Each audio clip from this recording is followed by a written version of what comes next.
Welcome to the Deep Sleep Science Channel. Tonight, we'll drift through the quiet world of future technology, where light can push spacecraft through space, where medicine can gently rewrite the code of life, and where invisible networks carry thoughts across the planet. An instant. As you settle in, you'll discover how these advances are already beginning to shape tomorrow in calm, subtle ways. And before sleep finds you, feel free to like, subscribe, or share a thought below, so this peaceful journey can continue to grow with you. One of the most remarkable things about future space exploration is that it no longer depends on just one kind of breakthrough. Modern space technology is moving forward through propulsion, communications, computing, materials, robotics, and habitation, all at the same time. That means the future of exploration is not being built around a single heroic machine, but around an entire family of systems that must work together quietly and reliably in places very far from Earth. Solar sails are especially striking because they use sunlight itself for propulsion. Instead of burning fuel in the usual way, they rely on the tiny pressure carried by light. That push is extremely gentle, but in the emptiness of space, where there is almost no drag, a small, continuous push can build over time. It makes solar sails feel almost poetic, yet the idea is rooted in real physics and careful engineering. Space nuclear propulsion is being pursued because it could open new possibilities for deep space travel. Conventional propulsion works well for many missions, but journeys over very long distances place heavy demands on fuel, time, and efficiency. Nuclear systems are being studied as a way to provide stronger or more sustained performance, especially for missions where ordinary approaches may become limiting. Future space communication is also shifting toward lasers, because optical links can carry far more data than traditional radio systems in many situations. As spacecraft gather more detailed imagery, richer science measurements, and even video, communication systems have to keep up. In that sense, the future of exploration is not just about reaching distant places, but also about sending home everything a mission learns once it gets there. NASA laser communication work has shown why this matters so much. The Laser Communications Relay demonstration was designed to test optical communication between space and Earth, and it has carried out experiments at data rates around 1-2 gigabits per second. That kind of speed can change what missions are able to collect, store, and share. A spacecraft with a better link can become, in a quiet way, a much more capable observer. Genome editing has also crossed an important threshold, because CRISPR-based therapies are no longer only laboratory ideas. They have become real clinical treatments. That shift matters because it shows how a powerful biological tool can move from research papers into the lives of patients. It is one of the clearest signs that future medicine is becoming more programmable and more precise. Casgevy became especially notable because it was the first FDA-approved treatment to use CRISPR/Cas9 genome editing. That approval marked a historic moment in medicine. It showed that gene editing had advanced beyond theory and into regulated clinical care. For many people, it was the first clear sign that a technology once described as futuristic had started to become part of ordinary medical reality. Another extraordinary development is CAR-T therapy, which turns a patient's own immune cells into personalized living treatments. Instead of giving only a conventional drug, doctors can collect cells, alter them, expand them, and return them to the body with a new purpose. It is a powerful reminder that the future of medicine may involve therapies that behave less like static chemicals and more like designed biological systems. Post-quantum cryptography is one of those future technologies that sound distant, but it is already becoming necessary. It exists because many of today's public key encryption systems could eventually be vulnerable to powerful quantum computers.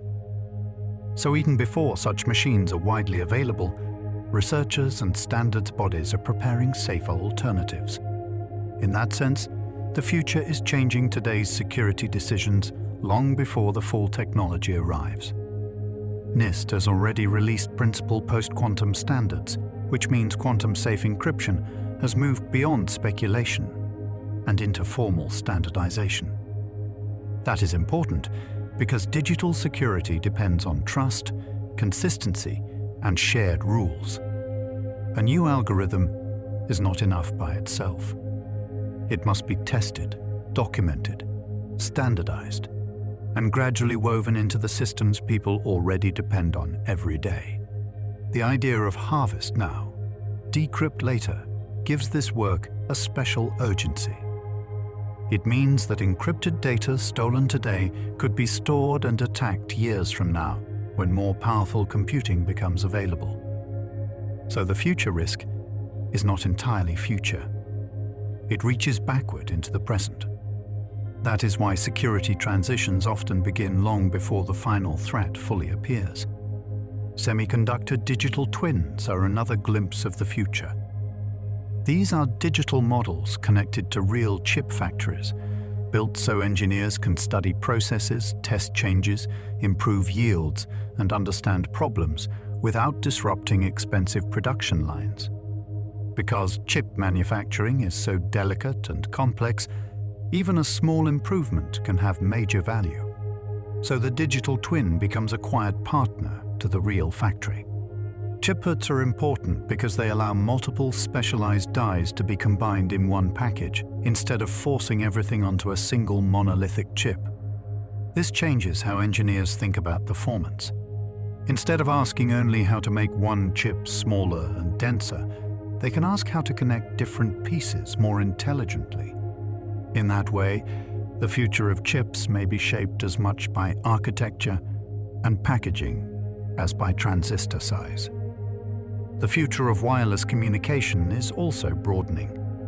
6G discussions already include ultra-low latency and more immersive forms of communication, showing that networking research is moving beyond the simple idea of faster downloads. Future networks may need to support richer interaction between people, machines, sensors, and environments, all at once. So, the next generation of wireless may feel less like a speed upgrade and more like a new kind of digital environment. AI-powered exoskeletons are especially interesting because they show a gentler side of robotics. Their goal is not to replace the human body, but to work with it. Researchers are developing systems that can adapt assistance without requiring long, difficult calibration for each individual user. That matters because future robotics may spread not by becoming more dramatic, but by becoming easier, safer, and more supportive in ordinary life. Direct air capture is one of the most ambitious climate technologies because it removes carbon dioxide from normal ambient air rather than from a concentrated industrial exhaust stream. The air around us contains carbon dioxide only in a very dilute form, so separating it out is inherently difficult and energy-intensive. That challenge makes direct air capture a powerful example of how future climate technology often depends on engineering persistence more than on simple elegance. Small modular nuclear reactors attract attention because they suggest a different way to build nuclear power. Instead of depending only on very large, highly customized plants, the idea is that some reactors might benefit from factory-style production and more repeatable deployment. The appeal is tied not just to reactor science, but to manufacturing model. That makes them a good example of how future technology can hinge on how something is built, not only on what it does. Perovskite solar cells are especially promising because researchers hope they can bring together high efficiency, new manufacturing possibilities, and flexible design. They are also interesting in tandem solar cells, where different materials are stacked to capture different parts of sunlight more effectively. Instead of treating sunlight as one uniform resource, tandem designs divide it more cleverly. That layered approach could help future solar technology move beyond some limits of single-junction devices. Hydrogen remains important in future energy discussions because it acts as an energy carrier rather than a primary energy source. That means it can store and move energy produced elsewhere. Its promise is strongest in areas that are hard to electrify directly, such as some industrial processes or long-distance transport uses. But its challenge is equally clear.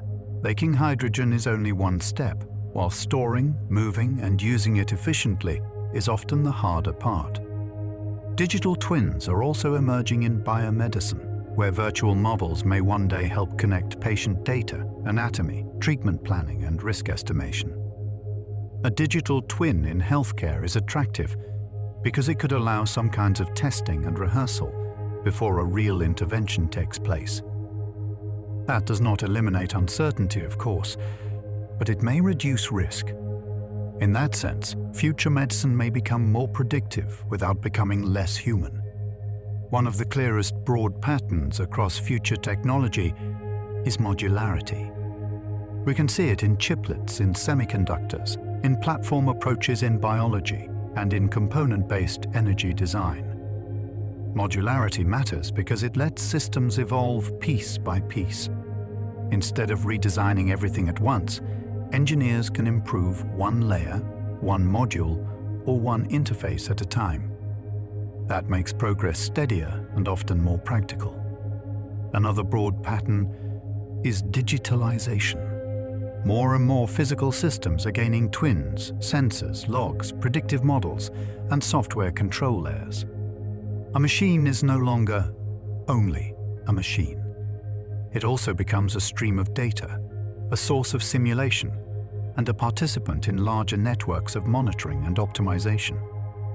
This means future technology often grows not by changing outward shape, but by becoming more visible to analysis and control.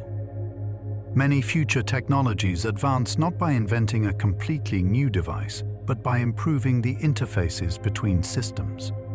Better links between chips, between sensors and models, between biological platforms and manufacturing, or between spacecraft and communication relays can unlock enormous gains. Sometimes the future arrives at the seams, in the places where once separate systems learn to connect more gracefully. Standardization is one of the hidden engines of future technology. It does not always look exciting from the outside, but it allows different researchers, companies, and institutions to build on one another's work. Without standards, progress stays isolated. With standards, improvements can spread. This is why the future often depends as much on quiet agreement as on spectacular invention. Future technology is increasingly judged by manufacturability, which means good laboratory performance is no longer enough on its own. A technology may work beautifully in a controlled setting and still fail if it cannot be produced reliably, affordably, and at scale. That is why future progress often depends on factories, quality control, supply chains, and training just as much as on original discovery. Resilience has become a design goal in its own right.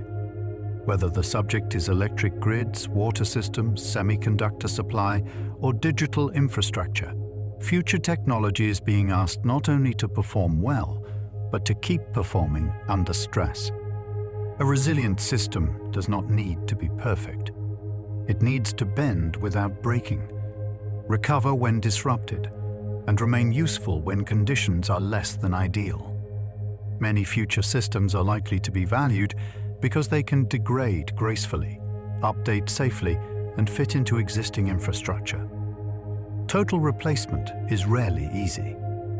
In the real world, new and old technologies often have to coexist for long periods.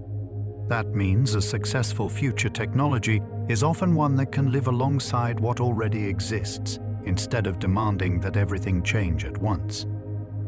Data infrastructure has become so important that better storage, formatting, and sharing can sometimes unlock progress even when the underlying machines stay the same. A telescope, a satellite, a clinic, or a factory may already be collecting useful information. But if that data is poorly organized or difficult to combine, much of its value remains trapped. The future often depends on making information more usable, not simply more abundant. Simulation is becoming central to future technology because it reduces the cost and risk of testing expensive systems. Engineers can model chips, surgeries, rocket components, manufacturing flows, and environmental systems before acting in the physical world. A good simulation does not replace reality, but it allows reality to be approached more wisely. It gives future technology a way to practice before it performs. Many technologies first appear as demonstrations, because proving that something works under realistic conditions is very different from proving it in a paper or a controlled lab. Pilot plants, space demos, and field trials matter because they reveal hidden complications. They are the place where elegant ideas meet dust, temperature, delay, wear, cost, and human operation. That messy middle is often where the true future of a technology is decided. A pilot plant or field test can be historically important because it shows whether a technology can leave the safe boundaries of controlled experimentation. This is often the stage when optimism is tested against maintenance demands, material limits, and operational complexity. So the future does not arrive in one sudden moment. It usually travels through a sequence of increasingly realistic trials. Many future systems only become useful when they are paired with infrastructure. Batteries need grids. Gene therapies need manufacturing and clinical pathways. Optical communication needs relay networks. This is a gentle reminder that technology is rarely a standalone object. It is usually part of a larger ecosystem, and its success depends on what surrounds it as much as on what sits inside it. The boundary between hardware and software keeps getting thinner. Performance now depends more and more on algorithms, data handling, automation, and control. A machine may still be made of metal, plastic, glass, or cells, but its usefulness often comes from the logic wrapped around it. In future technology, software is no longer just an accessory. It often becomes part of the machine's essential character. Future technology is often less about raw invention and more about orchestrating many mature pieces into a better whole. That orchestration can involve standards, manufacturing steps, interface design, control systems, and human workflows. So progress sometimes looks less like a sudden miracle than more like a patient arrangement of parts, until a system finally works smoothly enough to matter. Physical technologies are becoming more programmable. We can see this in software-defined networks, in engineered cells, and in configurable manufacturing lines. Programmability changes the meaning of a device. Instead of remaining fixed in one role, a system can adapt, update, or be retuned for new tasks.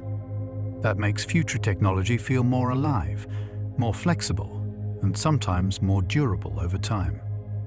Future systems are becoming more interdisciplinary because their hardest problems sit at the boundaries between fields. Chemistry meets computing. Biology meets engineering. Materials science meets manufacturing. Operations meets data analysis. This means the future is rarely built by one discipline alone. It is built where disciplines overlap and begin to speak a common language. In many fields, progress depends on measurement quality. If the measurements are poor, gains can be hidden, false improvements can be accepted, and comparison becomes difficult. Better measurement may sound ordinary, but it is often one of the deepest foundations of real progress. A future technology that cannot be measured clearly is also difficult to trust, improve, or scale. Cost decline in the future will often come from learning and scale rather than from a single dramatic scientific revelation. As processes improve, waste falls, yields rise, supply chains mature, and production becomes more practiced. This kind of progress is quieter than invention, but often just as powerful. It is how many technologies become ordinary enough to spread widely. Some future technologies succeed simply because they reduce setup complexity. Ease of use may sound like a small detail, but it can determine whether a tool stays in a laboratory, a specialist clinic, or a niche industrial site, or whether it becomes common in daily practice. A technology that is easier to operate can sometimes outperform a more advanced one that remains too difficult to deploy. Future technology is also increasingly expected to be explainable in operational terms. Regulators, operators, hospitals, infrastructure managers, and the public often need to understand why a system behaves the way it does. Trust grows when a technology can be measured, described, and monitored clearly. So explainability is not just a philosophical concern. It is becoming part of practical engineering. Cybersecurity is becoming a universal design requirement because more future systems are connected, data-rich, and remotely updated. A hospital robot, a digital twin, a factory line, or a communication network may all create new forms of vulnerability. So the future is not just about adding capability. It is also about protecting the growing web of connections that modern capability depends on. Environmental limits are shaping future choices more strongly than before. Material abundance, energy intensity, durability, and recyclability now matter more in design decisions. A technology may perform beautifully, but if it relies on scarce inputs or consumes too much energy, its path to wide deployment becomes harder. Future engineering is being shaped not only by what is possible, but by what is sustainable.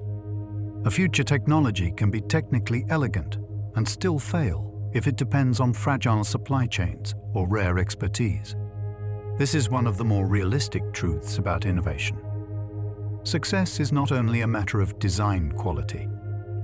It is also a matter of whether materials can be sourced, factories can be built, operators can be trained, and maintenance can be sustained over time.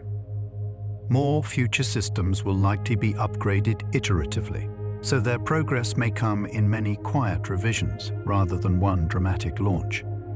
A product, platform, or infrastructure layer can improve little by little until it becomes deeply different from where it began. This kind of steady change is easy to overlook, but it is often how the future actually enters daily life. Fields that seem very different often follow the same pattern of progress. Meta models, better data, better interfaces, and then better deployment. Whether the subject is energy, biology, computing, climate monitoring, or space systems, the same rhythm appears again and again. That makes future technology feel less like chaos and more like a collection of related problem-solving habits. One of the most realistic things about technological change is that replacement is slow. Old and new systems usually coexist for years. Even when a better method exists, the world cannot instantly rebuild factories, hospitals, networks, farms, and supply chains around it. So the future tends to arrive in layers, not in a single sweeping wave. Hybrid systems are common in future planning. Spacecraft may combine propulsion modes. Cybersecurity may mix old and new encryption during transition. Energy systems may use portfolios rather than one source. Hybrid design reflects a practical truth. Different tools are good at different things, and the future often belongs to combinations rather than purities. Many technologies that feel futuristic are really infrastructure upgrades that most people will barely notice directly. Better communication links, cleaner data systems, safer standards, improved measurement, and more resilient supply chains rarely become dramatic symbols. Yet these quiet changes often have the greatest long-term effect because they strengthen everything built on top of them. The most transformative future technologies may be the ones that remove hidden bottlenecks. A wider communication channel, a more stable manufacturing process, a better standard, or a more precise measurement method can unlock progress in many places at once. Sometimes the future changes Not because a machine becomes more spectacular, but because a limitation quietly disappears. Future technology is less about single magic machines and more about coordinated ecosystems of hardware, software, standards, and skilled operators. This broader view helps explain why progress can feel both fast and slow at the same time. The ideas move quickly, but the ecosystems take longer to mature. When they finally do, change often becomes much more durable. A realistic view of the future includes trade-offs. Gains in speed, openness, precision, or modularity can also bring new complexity, new costs, or new vulnerabilities. Progress is rarely free of tension. Yet that does not make it less meaningful. It simply means the future is built through careful balancing rather than through simple perfection. The long-term pattern across technology is not the replacement of human judgment by machines, but deeper cooperation between them. Machines help sense, predict, optimize, and scale. Humans still interpret, choose, adapt, and care. The future, in many fields, seems to be moving toward partnership rather than disappearance. Perhaps the clearest overall pattern is that progress now depends on integration. The most successful systems are often the ones that connect science, engineering, manufacturing, and operations into something workable and repeatable. In that sense, the future is not just a collection of inventions. It is a growing ability to make many complex pieces move together in quiet harmony.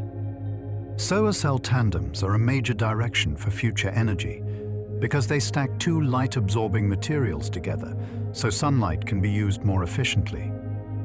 In a traditional solar cell, some parts of sunlight are not captured very well, and part of the energy is lost as heat. But tandem design tries to solve that by giving different layers different jobs.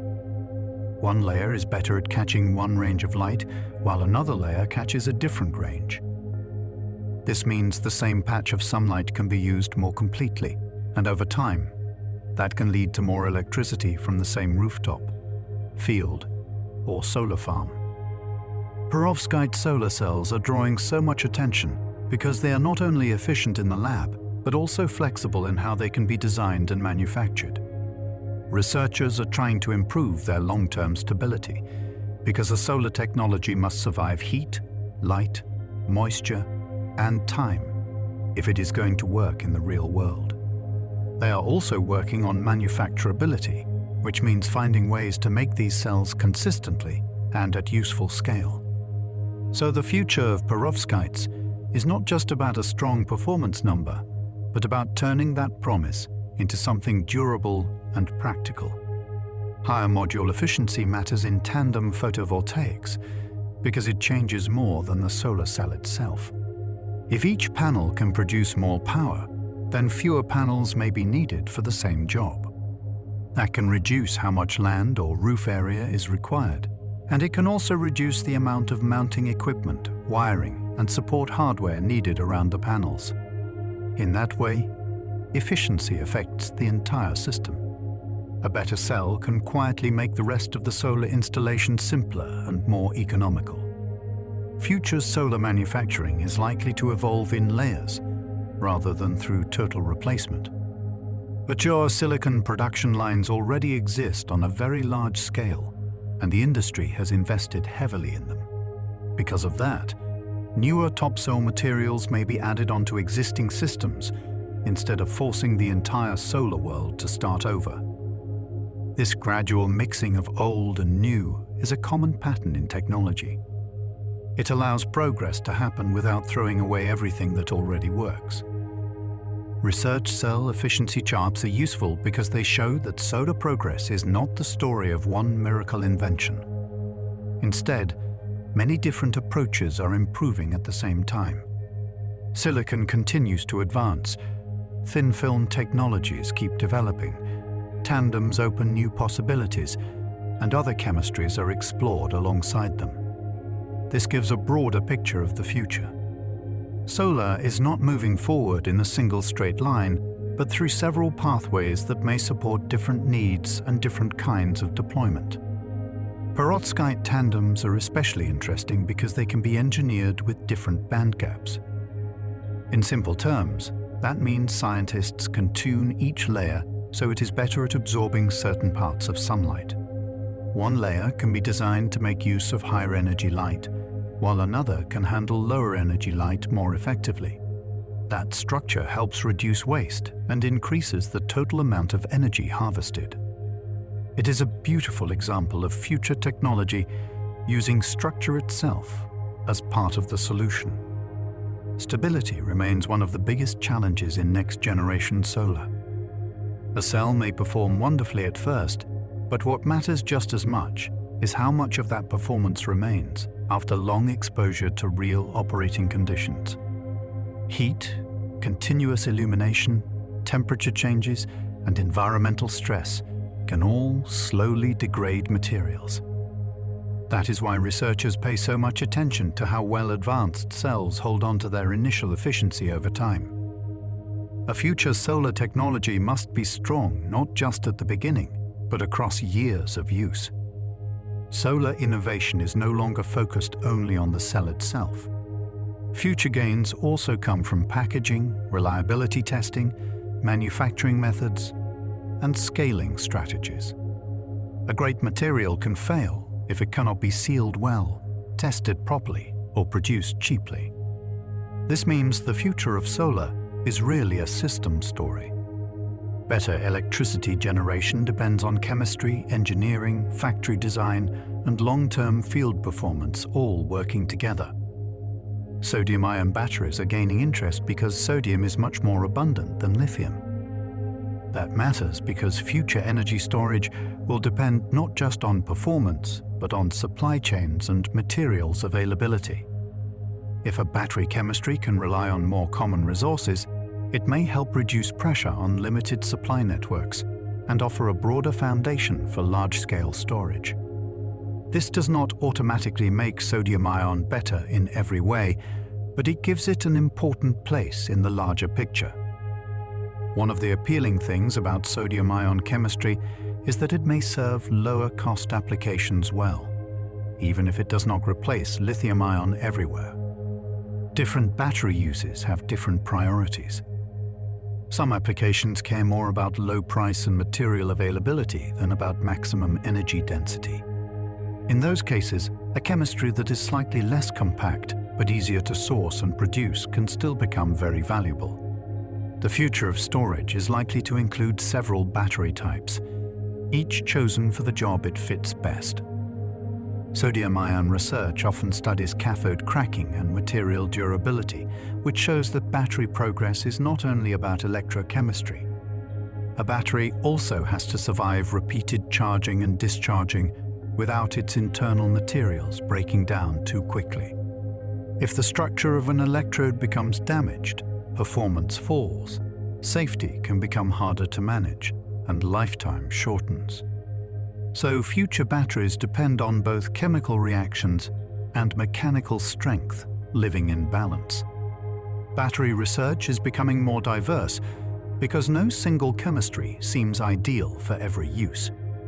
Electric vehicles, grid storage, backup systems, and portable devices all have different needs. Some need high energy density, some need long lifespan, some need lower cost, and others need especially strong safety or easier sourcing. This means the future of batteries is less likely to be dominated by one universal winner and more likely to resemble a family of options. Grid batteries do not need to be designed exactly like phone or laptop batteries. A stationary battery can sometimes afford to be larger or heavier if that makes it cheaper, safer, longer lasting, or easier to source. This difference is important because it reminds us that storage design depends on context. A battery sitting beside grid equipment does not face the same constraints as one carried in a pocket or mounted inside a vehicle. Energy storage strategy is increasingly becoming a portfolio problem. Lithium-ion, sodium-ion, and other battery systems may all find their own technical and economic niches.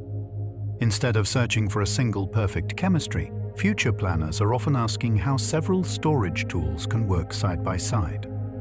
This broader approach makes energy systems more adaptable and can reduce risk when one material or one technology runs into cost or supply problems.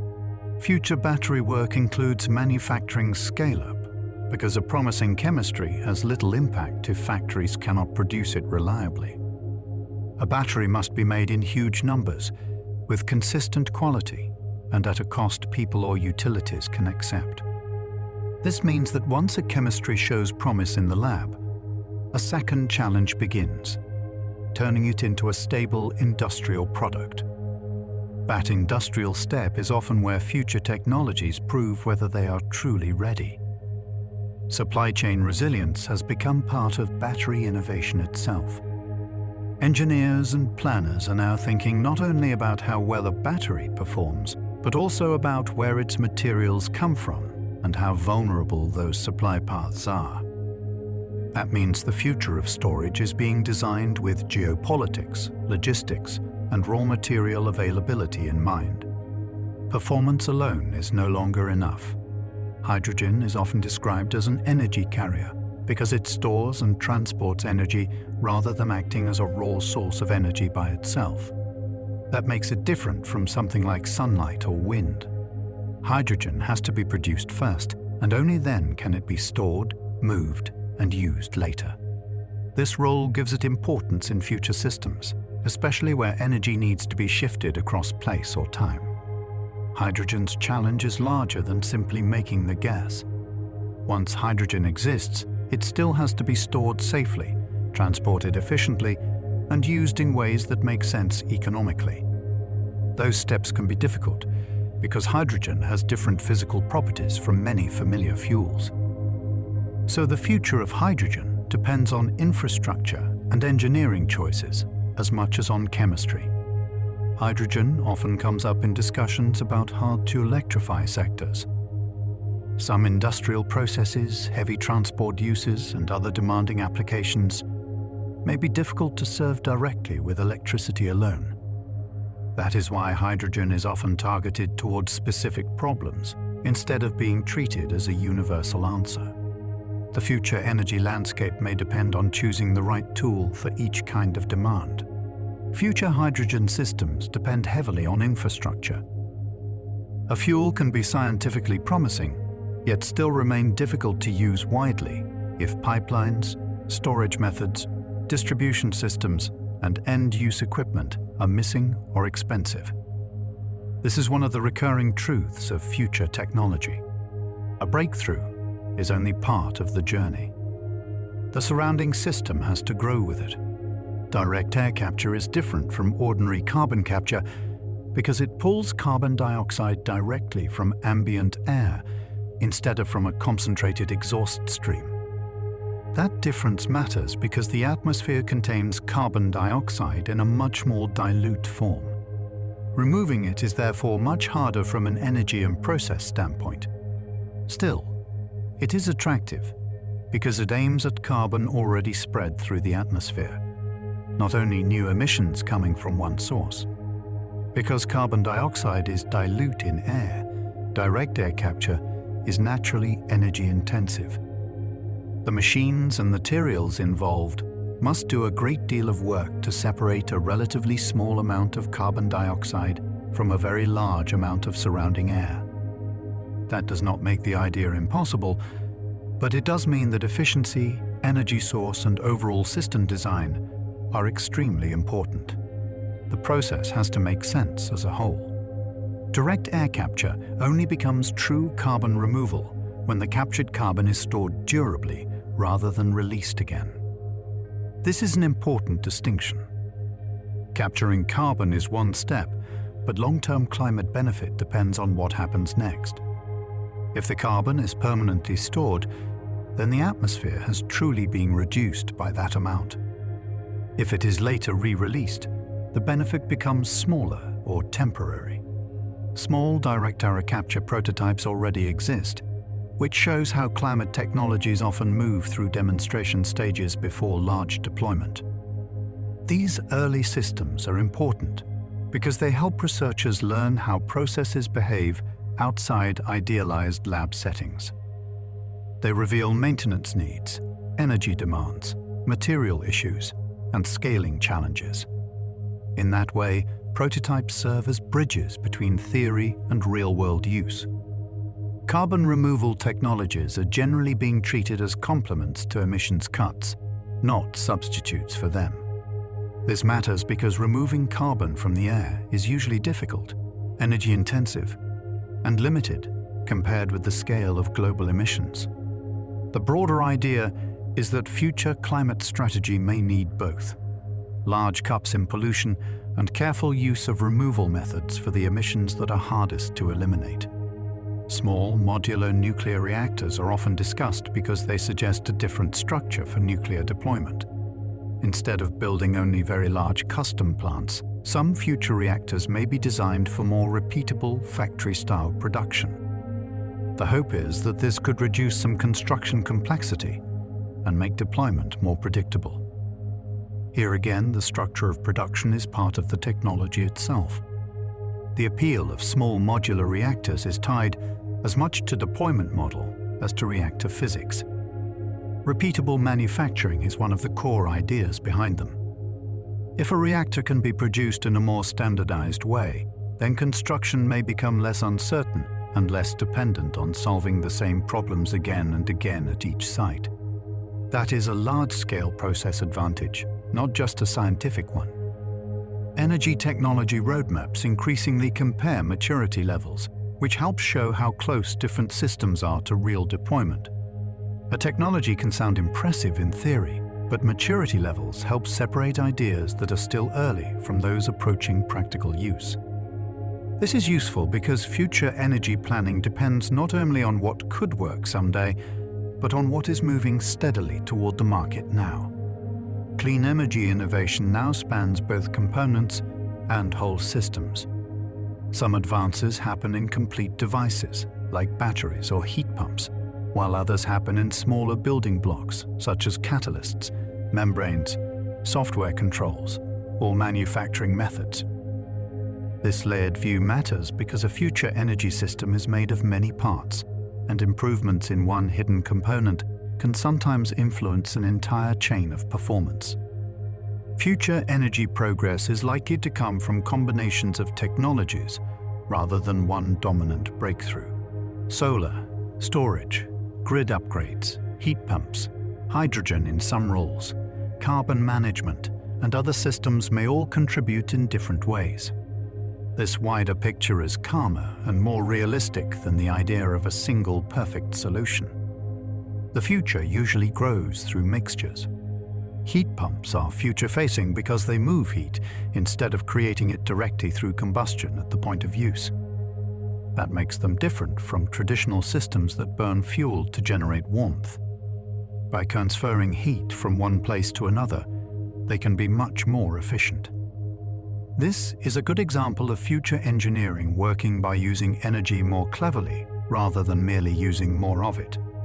Building technology is becoming more integrated, so future efficiency gains often come from how insulation, controls, appliances, and grid interaction work together. A building is no longer just walls and a heater.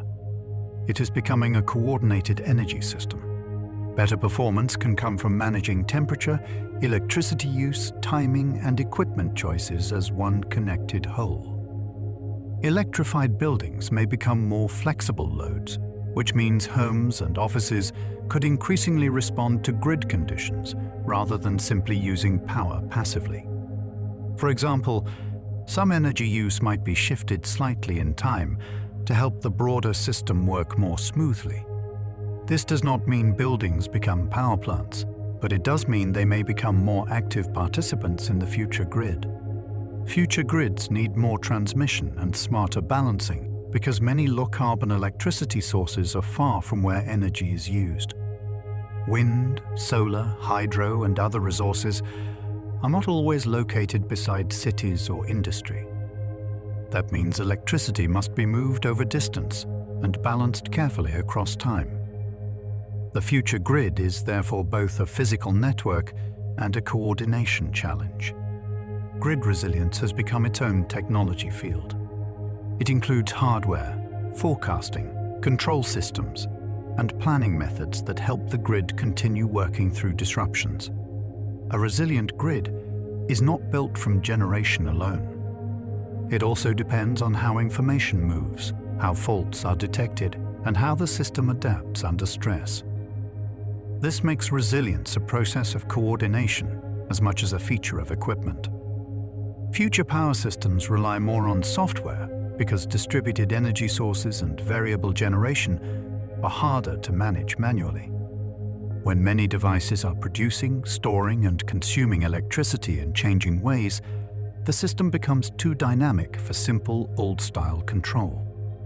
Software helps track conditions, optimize flows, and respond faster than human operators could alone. The phrase clean energy technology now covers far more than power plants.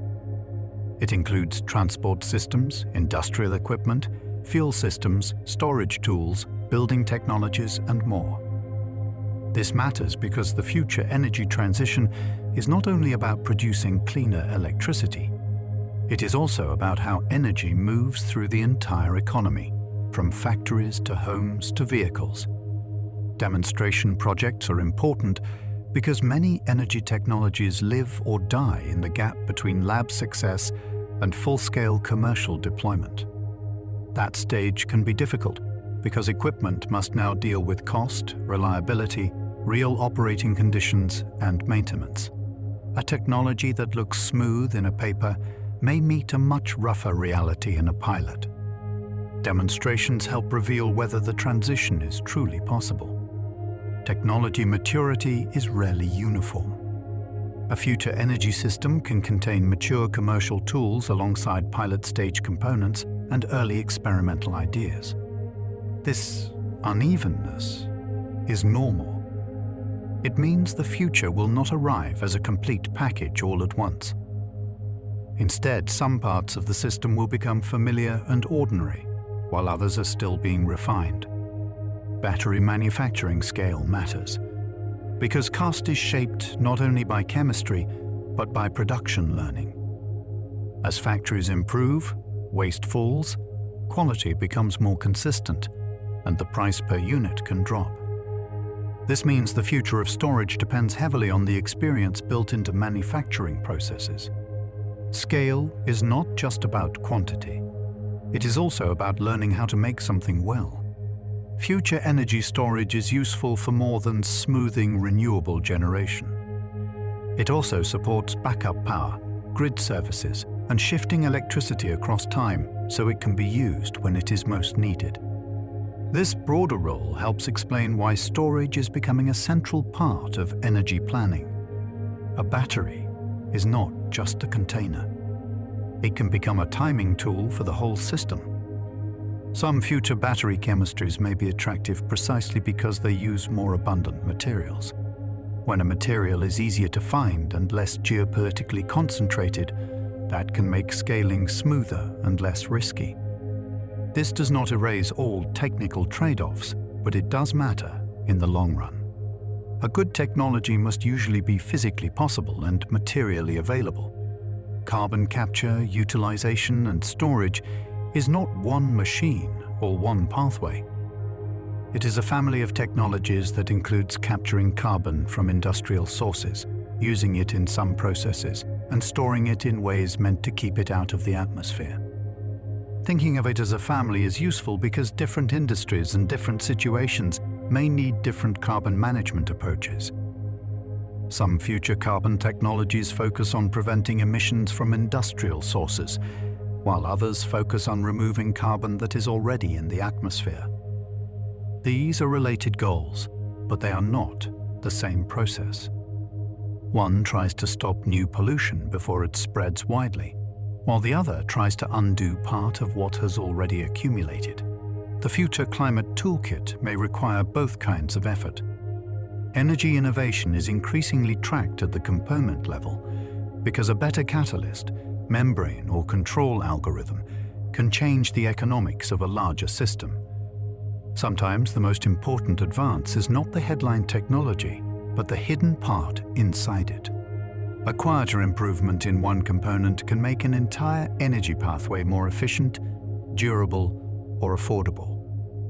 Clean energy planning now pays attention to leading players because industrial capacity matters alongside scientific ability.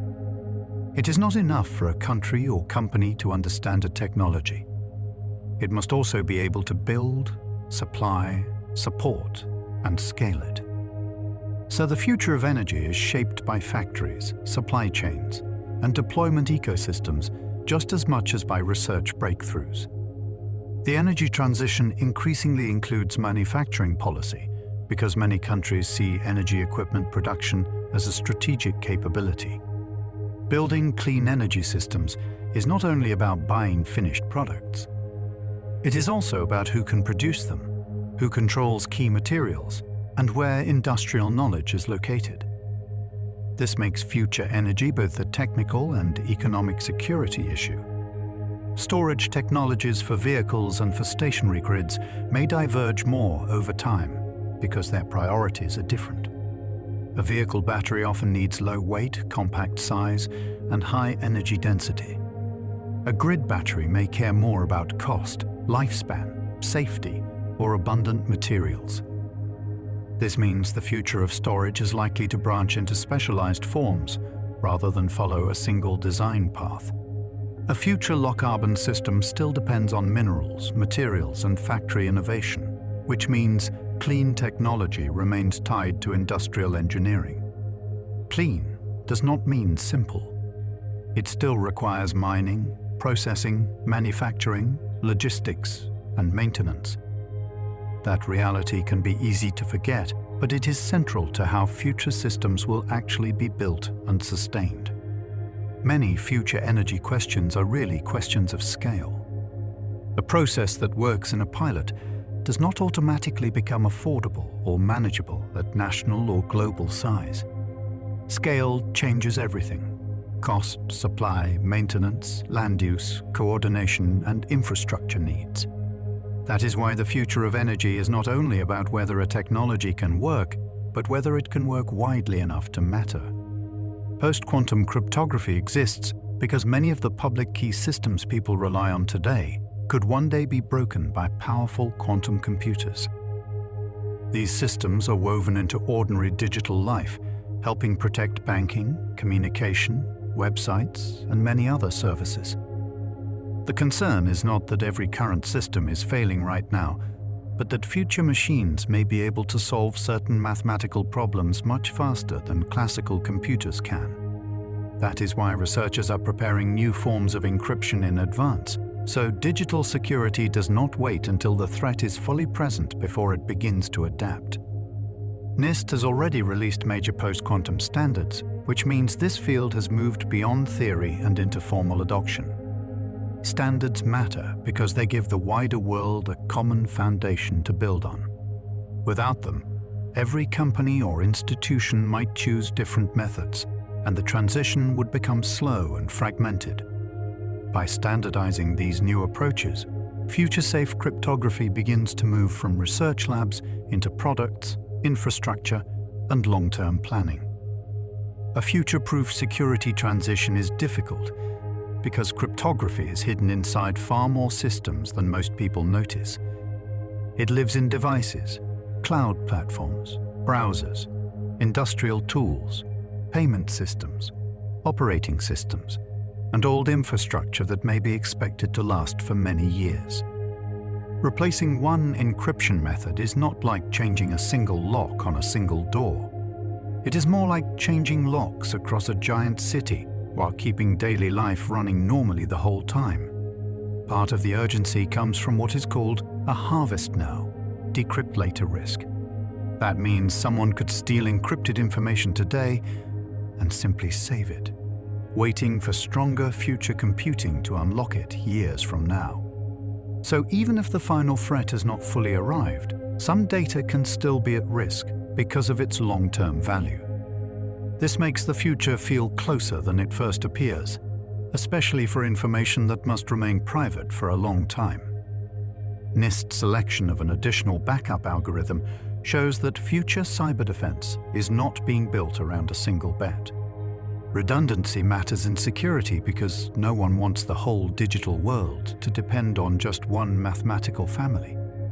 If a weakness is later found, having more than one trusted option reduces the chance of a large systemic failure.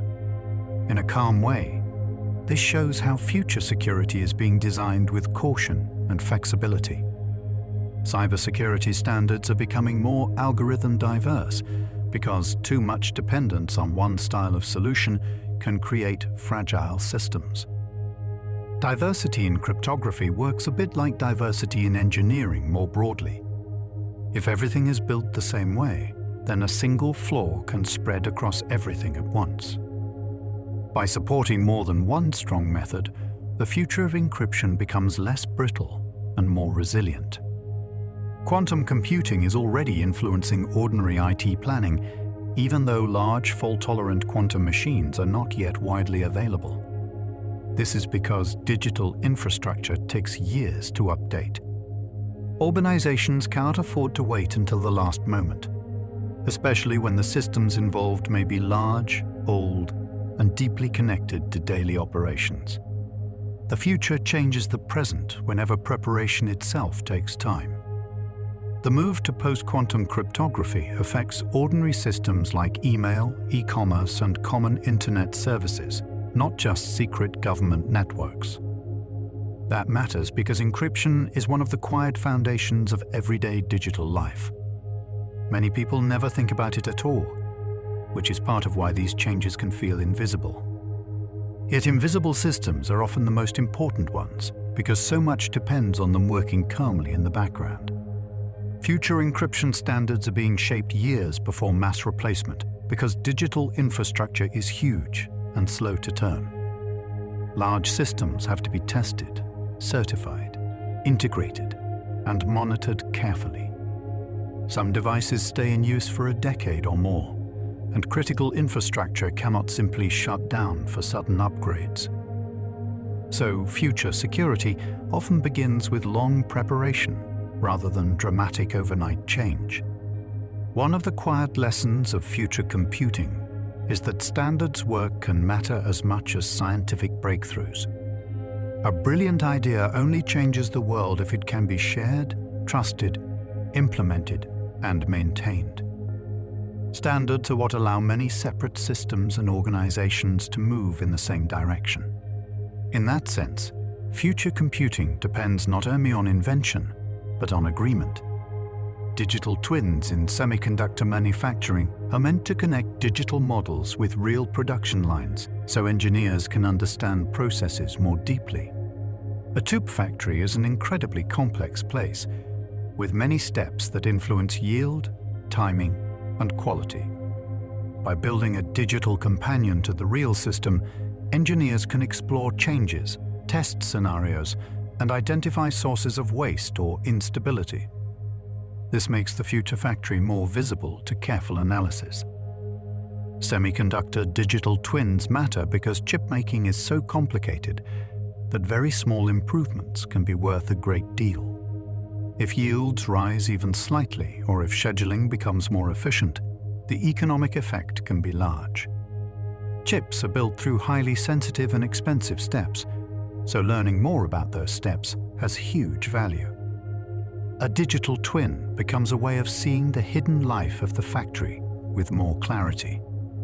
Future semiconductor innovation is no longer only about making transistors smaller.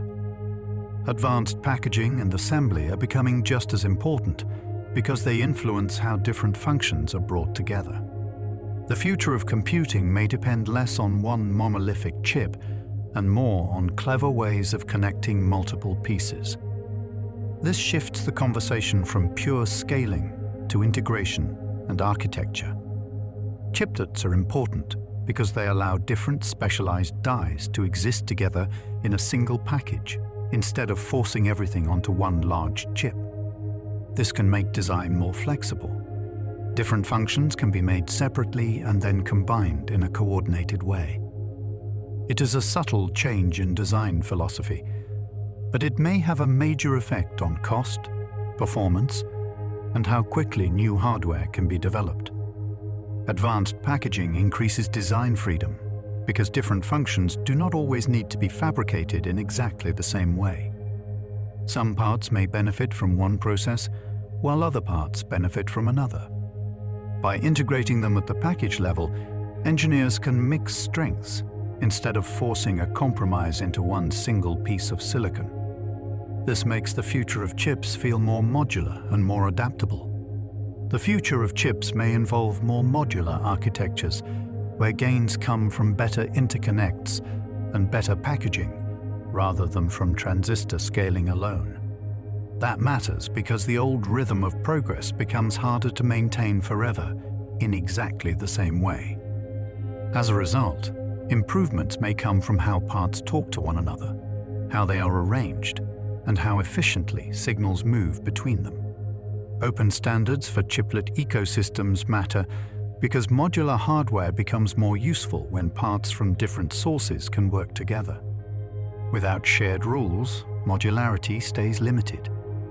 With standards, a wider ecosystem can form, allowing innovation to happen across many companies and research groups. This is another example of the future depending not just on better components, but on better compatibility. Semiconductor manufacturing is becoming more software-defined, with simulation, data fusion, and digital modeling playing a larger role in production readiness. This means factories are not guided only by physical equipment anymore. They're also guided by information systems that help predict, compare, and optimize what happens on the line. The future chip factory is increasingly both an industrial space and a computational one. Future factories are likely to rely more on digital twins because testing every idea directly on a real semiconductor line is expensive and disruptive.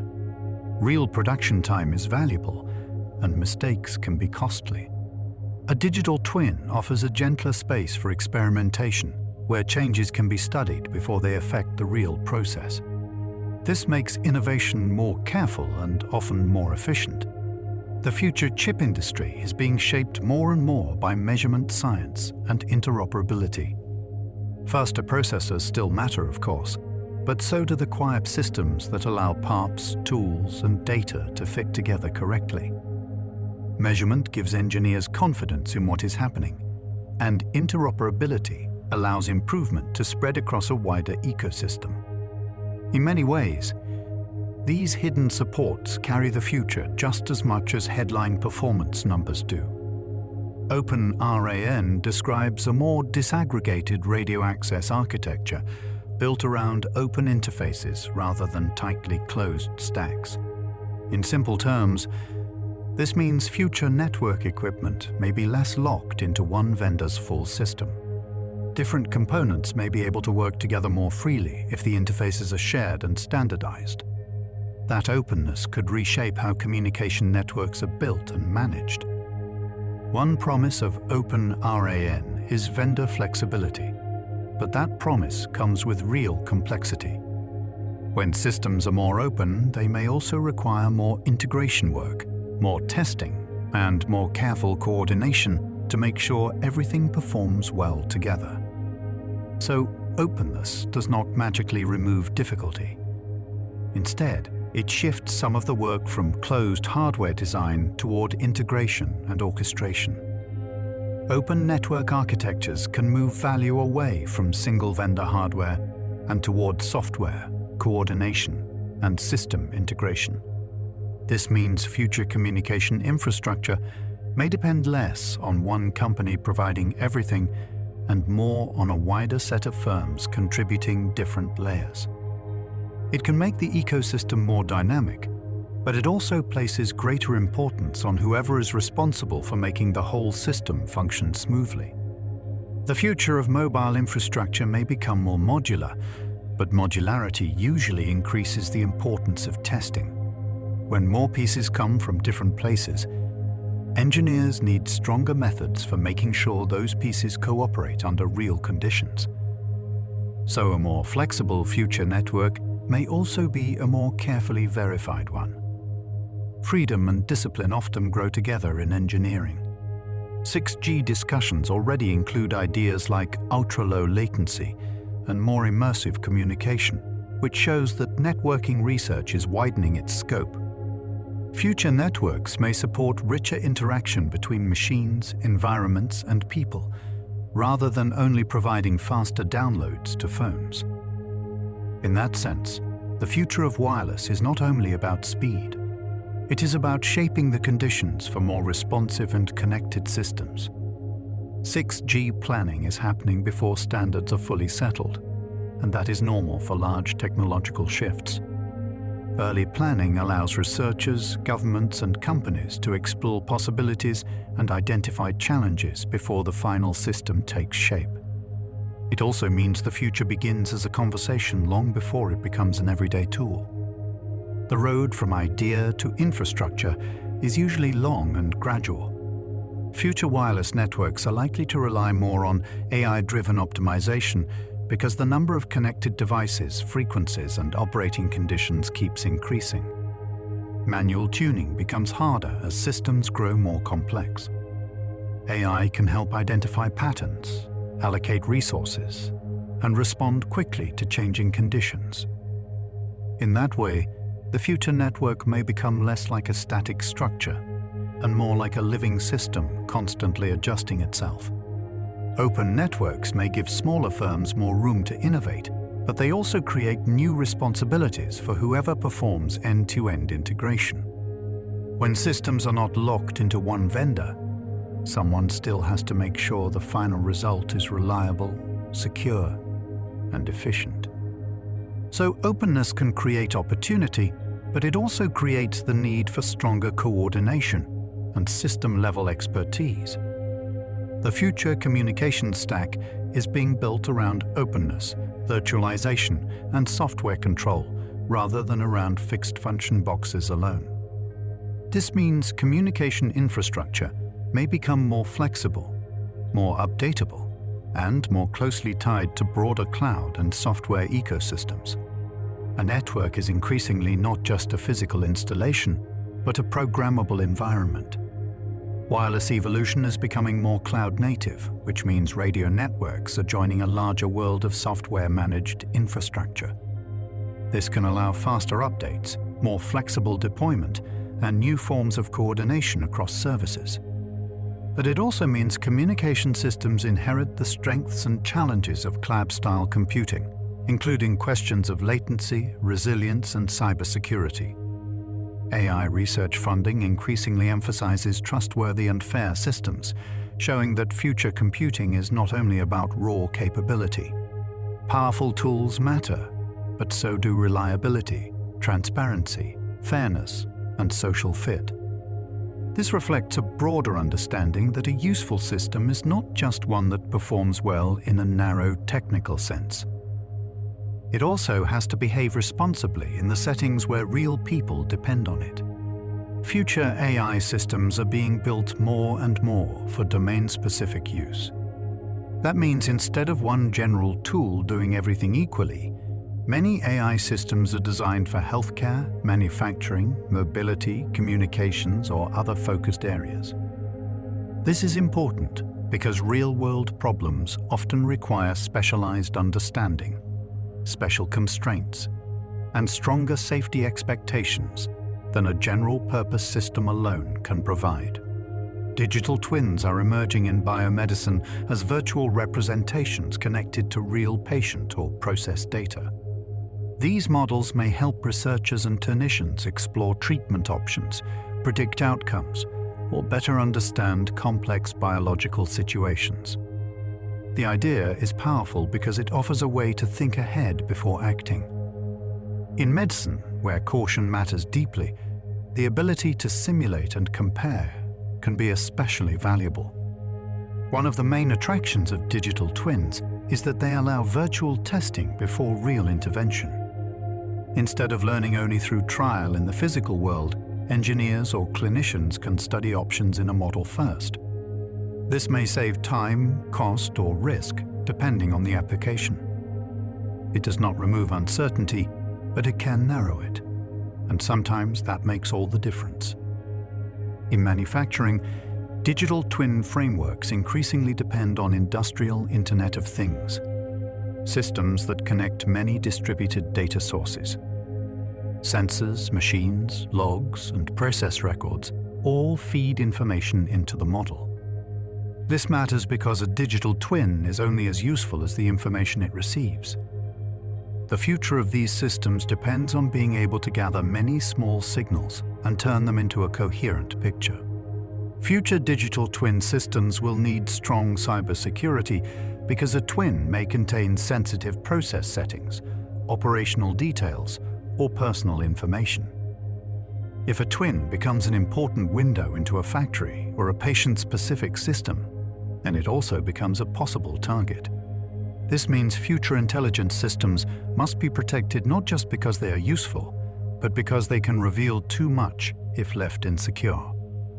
Privacy risks in digital twins are not imaginary.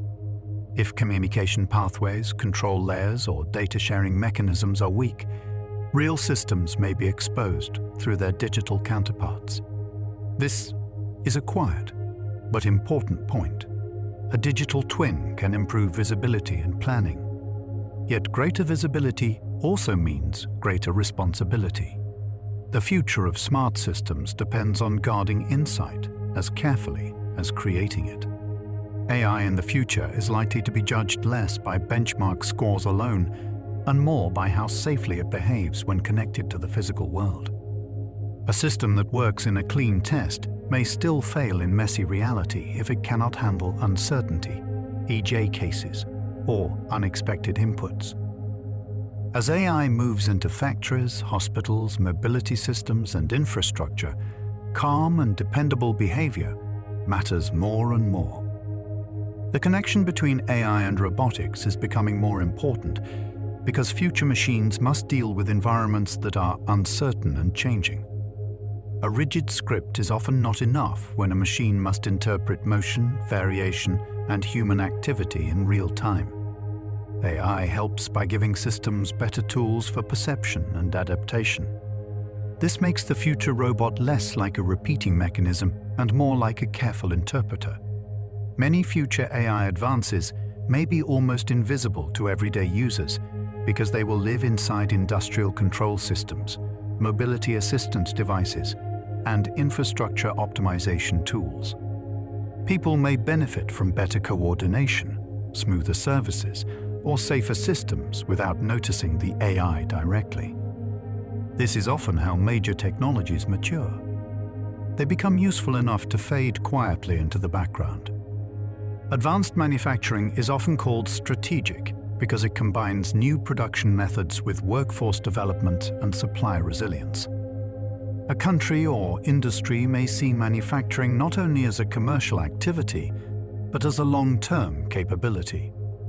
Future production depends on equipment and software, of course, but also on people who know how to operate, improve, and sustain those systems over time.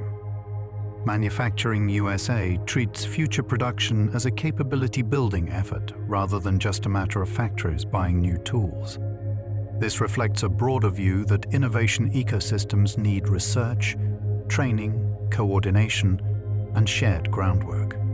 A single machine may improve one process, but a true manufacturing future depends on a whole environment learning together. Additive manufacturing becomes even more powerful when paired with digital twins. Designers can simulate shapes, process conditions, and possible problems before printing begins. This makes printing less like a blind step and more like a guided and informed one. In future production, making something may increasingly begin with understanding it in virtual form first. Future 3D printing is moving beyond static objects toward monitored and adaptive processes. Instead of simply pressing start and waiting, systems can gather data while the object is being formed. That makes it possible to detect deviations, adjust parameters, and improve quality in real time. The future printer may be as much a sensing system as a shaping system. Digital twins in production can shorten the path from design to manufacturing readiness because engineers can test interactions virtually before they commit to physical processes. This matters because real manufacturing changes can be expensive and slow.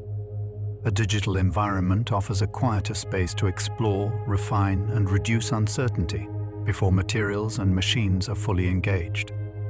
Future factories may depend more on interoperability standards because advanced equipment often comes from many vendors and uses many forms of data. If those systems cannot communicate well, efficiency and insight are lost. Shared standards help factories become more connected and easier to optimize. Once again, the future often depends on invisible compatibility. Modern manufacturing strategy now includes workforce training because production systems are only as useful as the people who can operate and improve them. Advanced tools do not remove the need for skill. In many cases, they raise it. A future factory needs workers who can understand equipment, interpret data, manage changes, and solve problems that do not appear in simple manuals. Advanced production is increasingly tied to resilience, which means governments and industries see manufacturing capacity as part of economic security. If critical products cannot be made or maintained locally enough, systems become more vulnerable to disruption. So future manufacturing is not just about efficiency. It is also about the ability to keep important capabilities steady under pressure.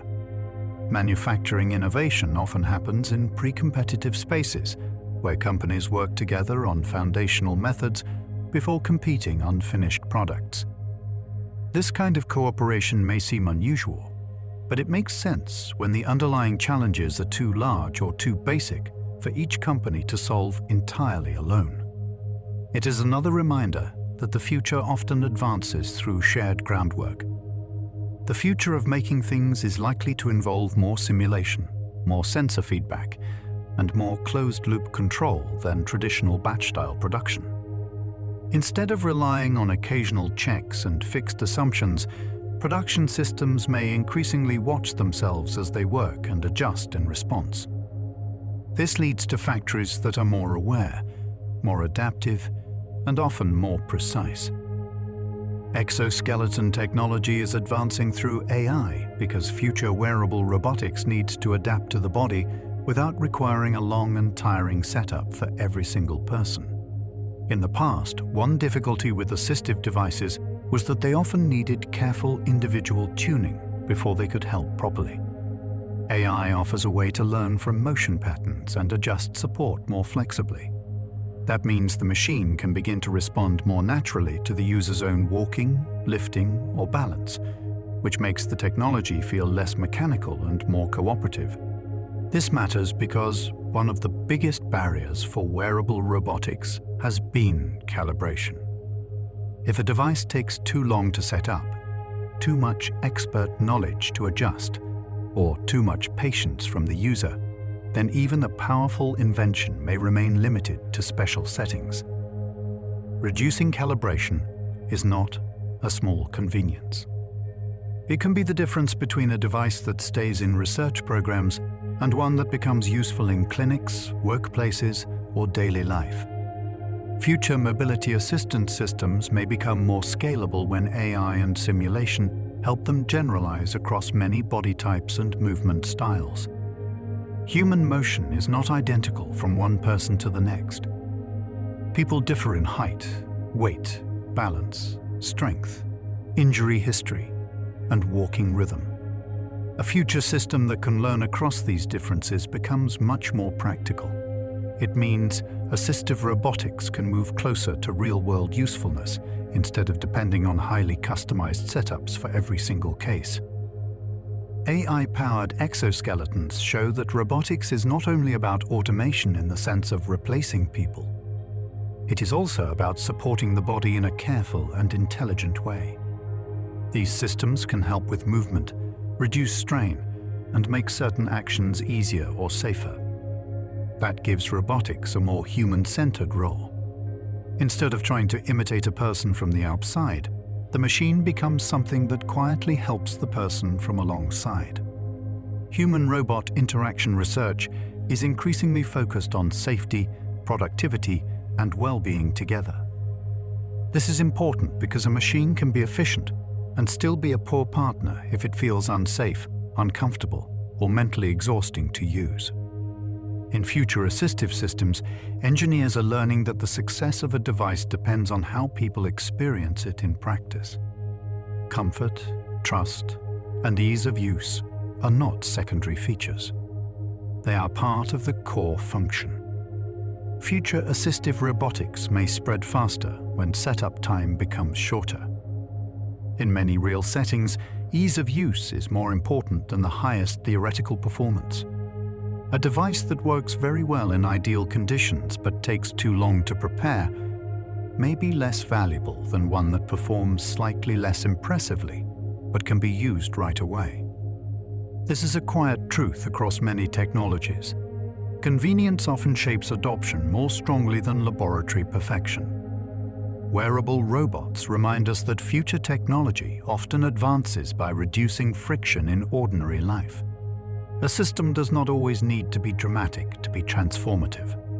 Sometimes it simply needs to make movement smoother, reduce pain, lower fatigue, or help a person recover more steadily. These smaller forms of assistance may never look flashy, but they often matter the most where daily life is actually lived. Biomedical digital twins and robotics can intersect in especially interesting ways. A digital model of a person's body, movement pattern, or condition could one day help guide how a wearable robot responds in real time. This means the physical device and the digital model may work together. The twin provides understanding, and the robot provides action. In the future, that combination could make assistance more precise and more personalized. A future robot may be judged less by how human-like it looks and more by how safely it adapts to a person's real motion. Smooth cooperation matters more than appearance. A device does not need a face or a dramatic shape to be helpful. It needs to respond properly when a human shifts weight, loses balance, or changes speed. The real achievement is not imitation of human form, but intelligent alignment with human need. In many applied settings, robotics may become quietly embedded into tools, braces, vehicles, and clinical systems instead of appearing only as standalone machines. This means the future robot may not always look like a separate character in the room. It may exist inside medical equipment, rehabilitation systems, industrial supports, or mobility platforms. Robotics, in that sense, may become more useful precisely by becoming less visually obvious. Future environmental monitoring is becoming more data-rich because satellite, radar, and surface observations are being combined inside scalable digital systems. No one instrument sees everything. Satellites provide a wide view, radar gives direct information about precipitation and movement, and surface measurements add local detail. When these sources are connected, they create a fuller picture of the atmosphere and the environment. The future of observation depends on this layered way of seeing. NOAA Next Generation Planning includes cloud systems, AI, and machine learning because modern observation is no longer only about collecting measurements. It is also about verifying them, calibrating them, organizing them, and combining them into products that people can actually use. The scientific instrument is only the beginning. After that comes the large and subtle work of turning raw signals into meaningful understanding. Better forecasting often comes from better data pipelines, not only from better prediction models. A forecast can only be as good as the information feeding into it. If measurements arrive late, are poorly organized, or do not fit together well, even a strong model is limited. So future forecasting improves not only through clever mathematics, but also through calmer, more reliable movement of information from sensor to system. Future weather systems may use observations from more orbital positions because different locations in space provide different kinds of insight. Some vantage points are better for watching Earth's atmosphere, while others may help with solar activity or space weather that can affect technology on the ground. This means the future observation network may become more spatially diverse, with multiple viewpoints working together like a distributed eye around the planet. The move toward A-friendly data formats shows that scientific progress depends strongly on how information is stored and shared. If data is difficult for machines to interpret, combine, or train on, then much of its potential remains locked away. A future archive is not just a storage space. It is a design choice about how easily knowledge can be recovered, compared, and used by new analytical tools. New access patterns for historical observation archives can make old measurements newly valuable. Data collected years ago may still contain useful patterns, especially when modern AI systems can revisit them in ways earlier methods could not. This means the future of science sometimes depends on giving the past a new structure. An old observation does not become less important just because it was recorded long ago. In some cases, it becomes more valuable when better tools arrive. Radar remains essential because future weather intelligence still needs direct measurements of precipitation and motion, not only beautiful images from satellites. Satellite views are broad and powerful, but radar gives detailed insight into storms, rain, and wind in ways that remain deeply important for forecasting and warnings. The future of weather monitoring will likely remain a partnership between different kinds of instruments, rather than a victory of one over the others. Satellite AI is already being used in areas such as wildfire detection because machines can scan huge streams of imagery faster than humans can. This does not mean people are removed from the process entirely. It means the first pass of attention can happen at machine speed, allowing human experts to focus where the signals suggest something important may be happening. In the future, speed and judgment are likely to work side by side. Environmental technology increasingly combines automation with expert oversight, instead of trying to remove experts completely. This matters because automated systems can be fast and consistent, but experts bring interpretation, caution, and context. In weather, disaster response, and environmental monitoring, the best future systems may be the ones that let machines do the scanning, while people do the deciding. Observation systems are becoming more interoperable because useful prediction depends on linking instruments and archives together. A single sensor rarely tells the whole story. What matters is how different observations reinforce or clarify one another. Interoperability allows information from satellites, radar, ocean systems, and land systems to become more than isolated pieces. It turns many partial views into a connected understanding. CRISPR-based therapies have now moved from laboratory possibility into approved medicine, which is one of the strongest signs that genome editing is becoming a practical clinical technology.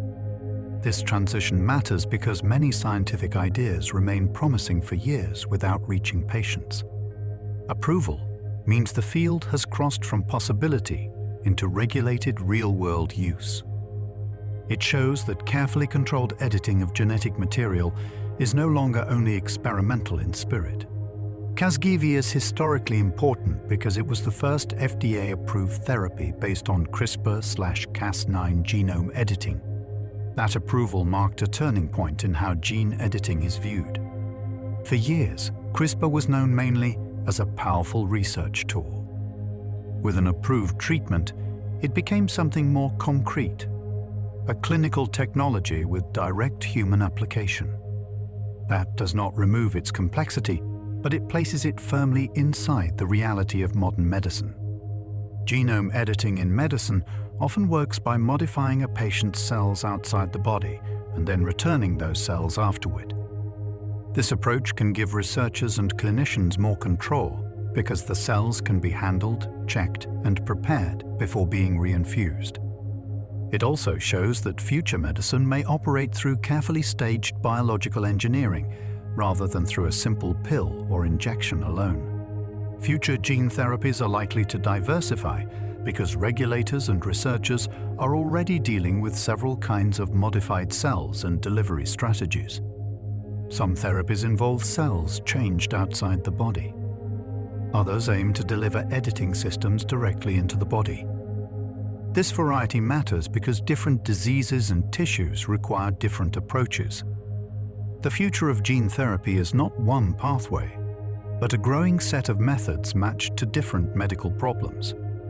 Base editing is important because it can change individual DNA letters without making the kind of double-strand break used in classic CRISPR cutting.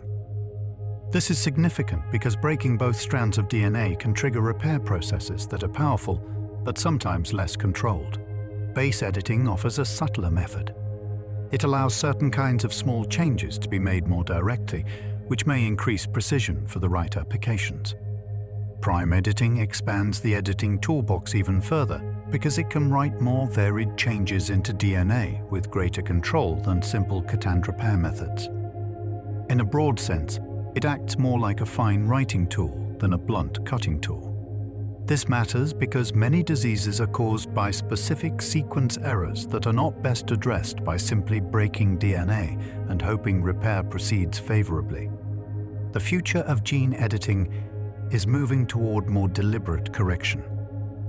Gene editing is gradually shifting from blunt disruption toward more controlled sequence repair.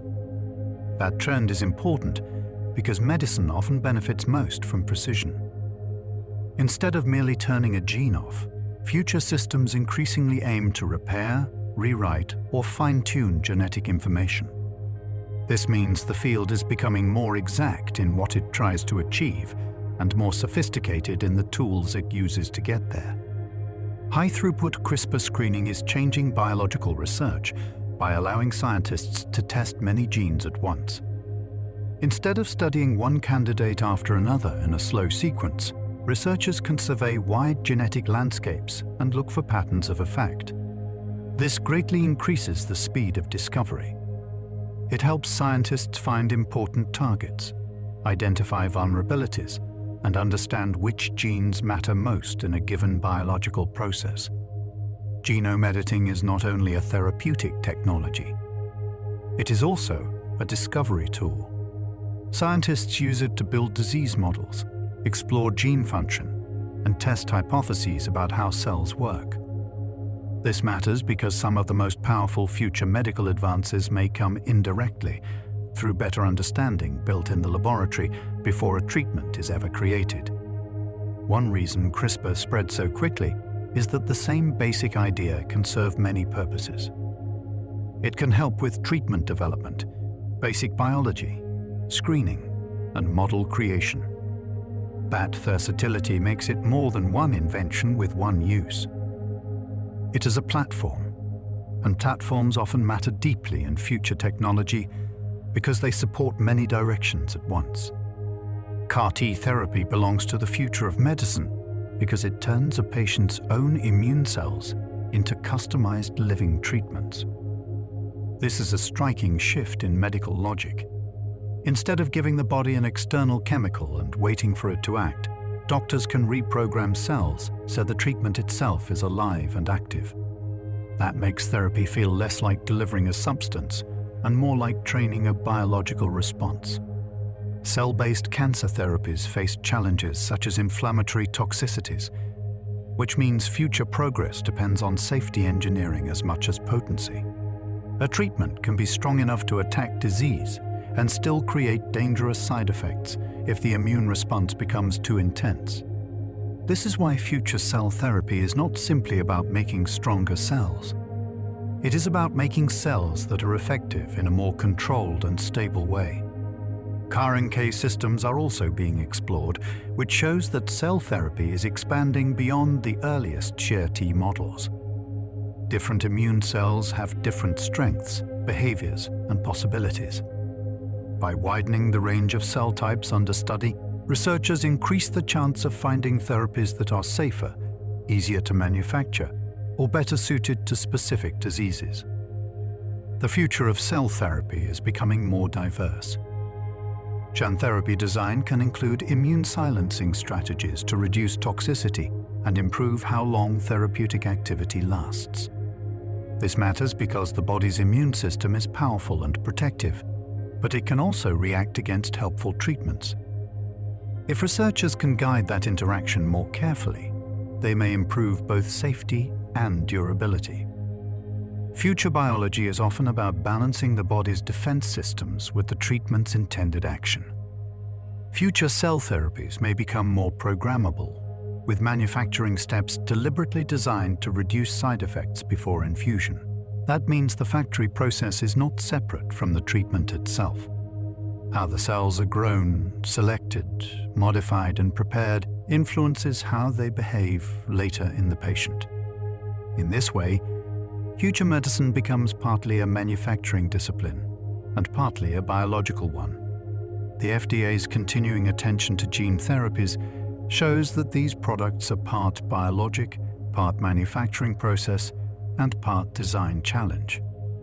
Unlike simple medicines, they are shaped by how cells are handled, what genetic tools are used, how purity is measured, and how consistency is maintained. This makes regulation especially important because every step of the process influences the final therapy. Organoids matter because they let researchers study diseases in lab-grown tissue systems that are more realistic than simple cell layers.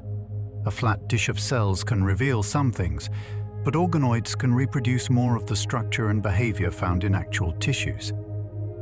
That makes them useful for studying disease mechanisms, treatment response, and the hidden dynamics of living systems in ways that are more lifelike.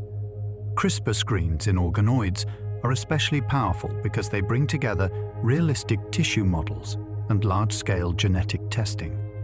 This combination lets scientists ask better questions in a setting that is closer to the complexity of real biology.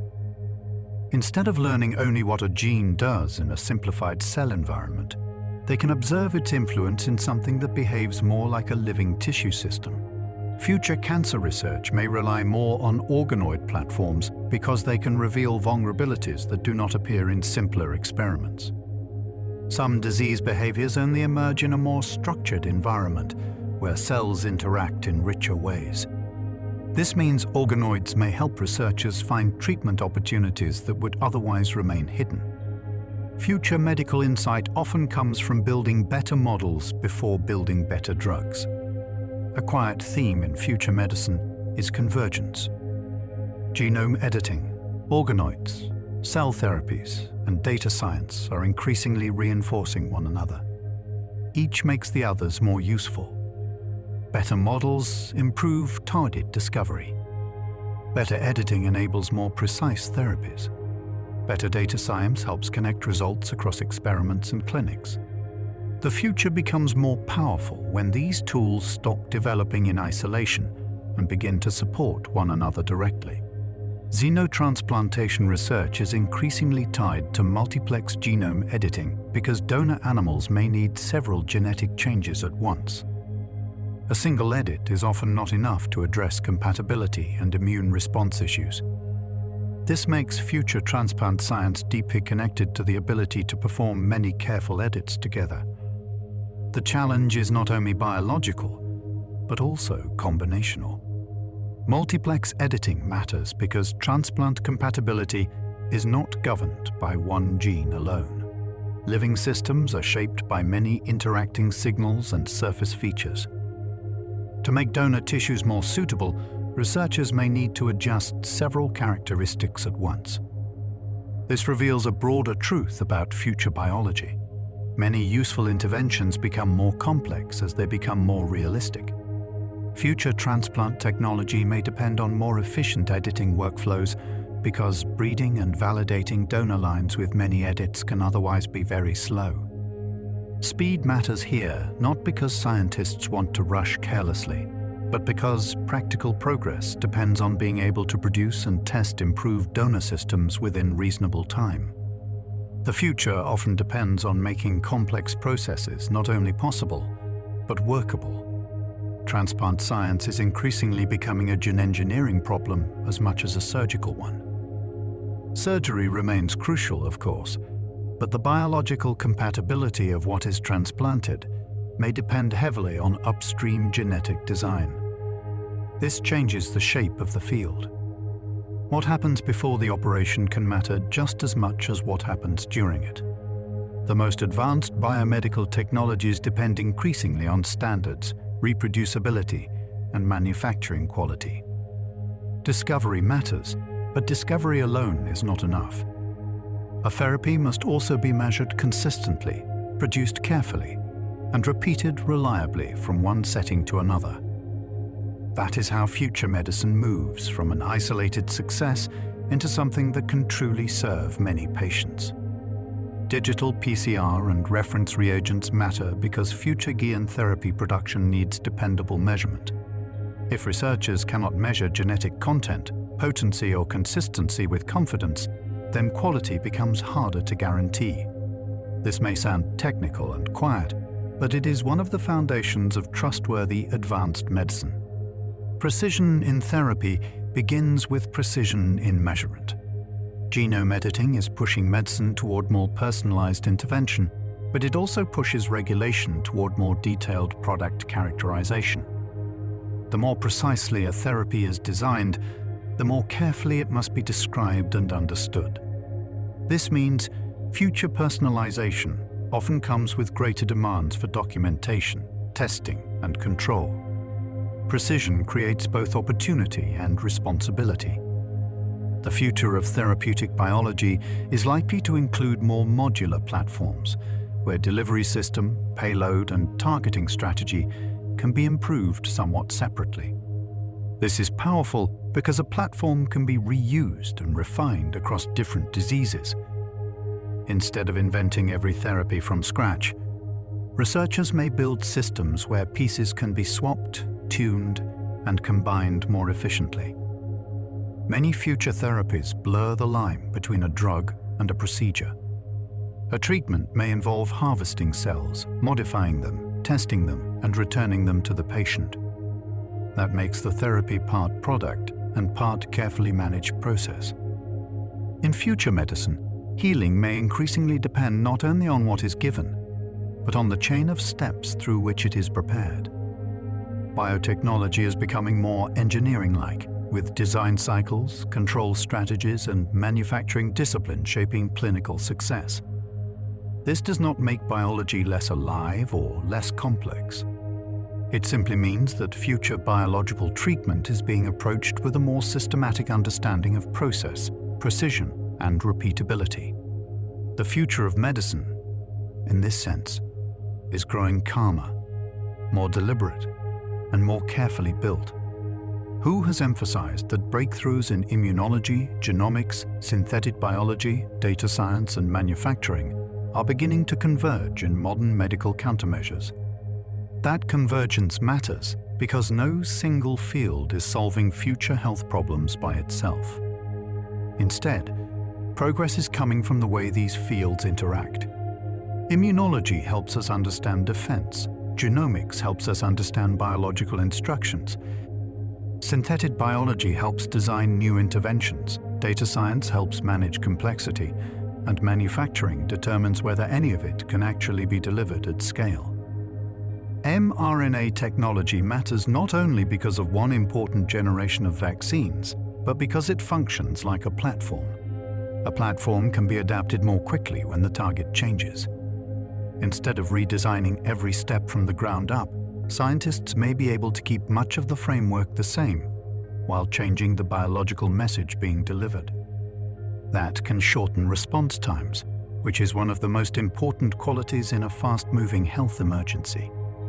Future outbreak response depends heavily on manufacturing speed, because a treatment can be scientifically elegant and still arrive too late to help enough people. A technology is only truly useful in a crisis if it can move from design to production fast enough to match the moment. This makes manufacturing more than a background task. It becomes part of the medical response itself, shaping whether future tools remain theoretical strengths or become real-world protection. Advanced diagnostics are a future health priority because rapid point-of-care testing brings decision-making closer to the patient. Instead of waiting for samples to travel far away and for results to return later, future systems may increasingly allow useful information to appear near the place where care is actually happening. That can shorten uncertainty, improve timing, and help clinicians act more confidently when small windows of response matter. CRISPR can also be used in diagnostics, not only in therapy. That is remarkable because it means the same broad family of genome editing tools can help detect biological signals as well as change them. In one context, CRISPR acts like a way of editing instructions. In another, it acts more like a highly specific sensing tool. This dual role shows how future technologies often become more important when they prove useful across several different layers of a field. Future diagnostics are expected to become more decentralized, which means more testing may move away from a small number of highly specialized labs and closer to clinics, care centers, and near-patient settings. This does not eliminate the need for central laboratories, but it changes the balance. A future health system may be stronger when more decisions can be supported locally, as long as the quality and reliability of those tests remain high. Data science is becoming part of medical product development because modern biology generates huge amounts of information. Designing therapies, interpreting trials, understanding patient variation, and improving manufacturing all produce data that has to be organized and understood. This means future medicine will depend not only on biological insight, but on the ability to find patterns, compare results, and manage complex streams of evidence. Future vaccine and therapeutic platforms are likely to become more modular, with common manufacturing backbones supporting different payloads. That means the same broad production system may be reused, while the specific target changes. This is important because modularity can make medicine faster to redesign and easier to scale. Instead of rebuilding the whole machine for each new problem, future systems may increasingly swap out the part that carries the biological instruction. One reason digital health matters is that software can help connect diagnostics, surveillance, and treatment logistics into one faster response network. A useful test result has more value when it can move into the systems that guide decision-making and resource allocation. In that sense, future health technology is not only about better individual tools, it is also about making those tools talk to one another more effectively. Public health technology is increasingly judged by whether it can be deployed in real systems, not only by whether it works beautifully in controlled conditions. A diagnostic method may perform impressively in a limited setting, but future value depends on how well it handles real clinics, uneven infrastructure, varied staffing, and time pressure. This is a recurring theme across technology. The final test is often not elegance, but deployability. Biomedical digital twins are being explored because a virtual model tied to a specific patient could help plan care more intelligently. If such a model reflects anatomy, physiology, treatment history, or likely response, it may help clinicians compare options before acting. The appeal is not that the twin becomes a perfect mirror of a person, but that it gives medicine a more structured way to think ahead.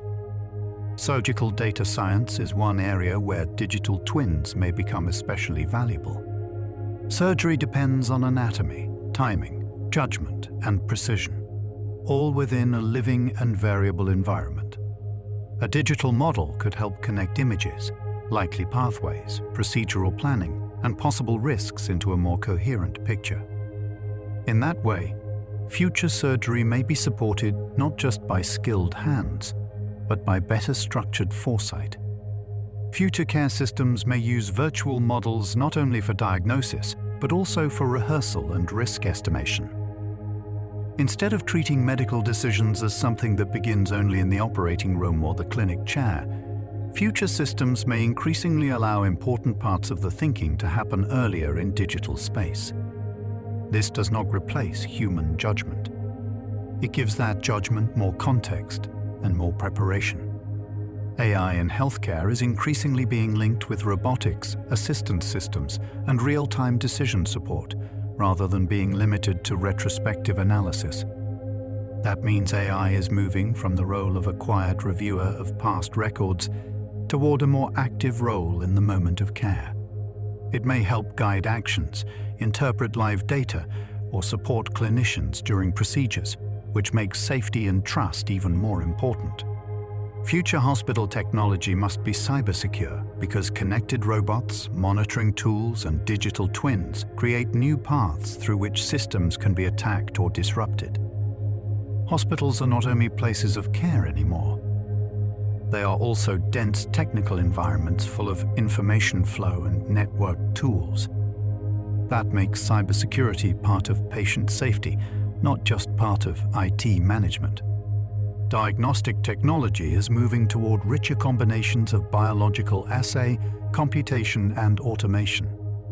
Instead of one technique standing alone, future diagnostics often combine sensing chemistry, data interpretation, and machine-assisted workflows. This makes the final system more capable, but also more dependent on integration. The future diagnostic device is often a small ecosystem rather than a single clever component. The future of lab medicine is likely to involve more standardization because high-complexity biological products and tests need comparable measurements across sites. If one lab measures differently from another, trust and coordination become harder. Standardization helps future health systems compare results, validate therapies, and move discoveries into broader use without losing reliability along the way. Personalized medicine increasingly depends on better models of variation. People do not all respond in the same way, and future systems are trying to understand more of that difference, rather than ignoring it. This is one reason organoids, AI, and digital twins are advancing together. Each, in its own way, is a method for handling complexity and making medicine more attentive to individual patterns. Future health platforms may be reused across diseases, meaning the same basic technological framework can support many targets with different programming. This is a strong advantage because it makes development more adaptable. Rather than inventing a whole new process every time a new challenge appears, medicine can work from a familiar base and focus on reconfiguring the disease-specific layer. Many future medical advances will come from better process control, because biological systems are powerful but not always easy to manufacture consistently. A pill made through conventional chemistry and a living biological therapy do not behave the same way in production. Future medicine has to learn how to manage that living complexity. Consistency, timing, temperature, purity, and handling all become part of therapeutic success. SOA sales are also a lesson in subtle engineering because their usefulness depends heavily on composite materials. The sail has to be extremely light, yet still able to deploy, remain stable, and function under the conditions of space. That means material properties like stiffness and mass matter deeply. The future of propulsion in this case is not only about an idea, but about building a physical surface delicate enough to work and strong enough to survive. NASA distinguishes between nuclear thermal propulsion and nuclear electric propulsion because they solve different mission problems in different ways. Nuclear thermal systems and nuclear electric systems are both connected to nuclear energy, but they are not the same approach. This distinction matters because future deep space travel is not searching for just one engine. It is comparing different propulsion concepts for different kinds of missions and trade-offs. Nuclear electric propulsion is especially attractive for long-duration deep space missions because steady efficiency can matter more than sudden power. In the vast distances of space, gentle thrust sustained over long periods can still reshape a mission. That makes nuclear electric systems interesting for carrying mass efficiently over time, especially when patience is part of the engineering logic. A recent cold flow milestone in nuclear propulsion work shows that future space systems still move forward through careful test stages rather than sudden leaps. A milestone like that may seem small compared with the full dream of deep space travel, but this is how real progress happens. Engineers verify one part, then another, gradually building confidence that a larger system can eventually work. Electric propulsion has become more important because once a spacecraft is already in orbit or in deep space, it can move very efficiently over long durations. Chemical rockets provide immense thrust quickly, which is crucial for launch and other major maneuvers, but electric propulsion offers a different advantage. It uses propellant more sparingly and can quietly reshape a mission over long stretches of time. Chemical rockets remain essential for escaping Earth's gravity well, which means the future of propulsion is likely to remain hybrid rather than purely one mode. Different mission phases demand different strengths. A powerful launch system may be followed by an efficient, long-duration propulsion system. The future often works through combinations like this rather than through the total replacement of one approach by another. Small spacecraft propulsion is a broad design space because small missions have very different needs depending on orbit, duration, payload, and budget.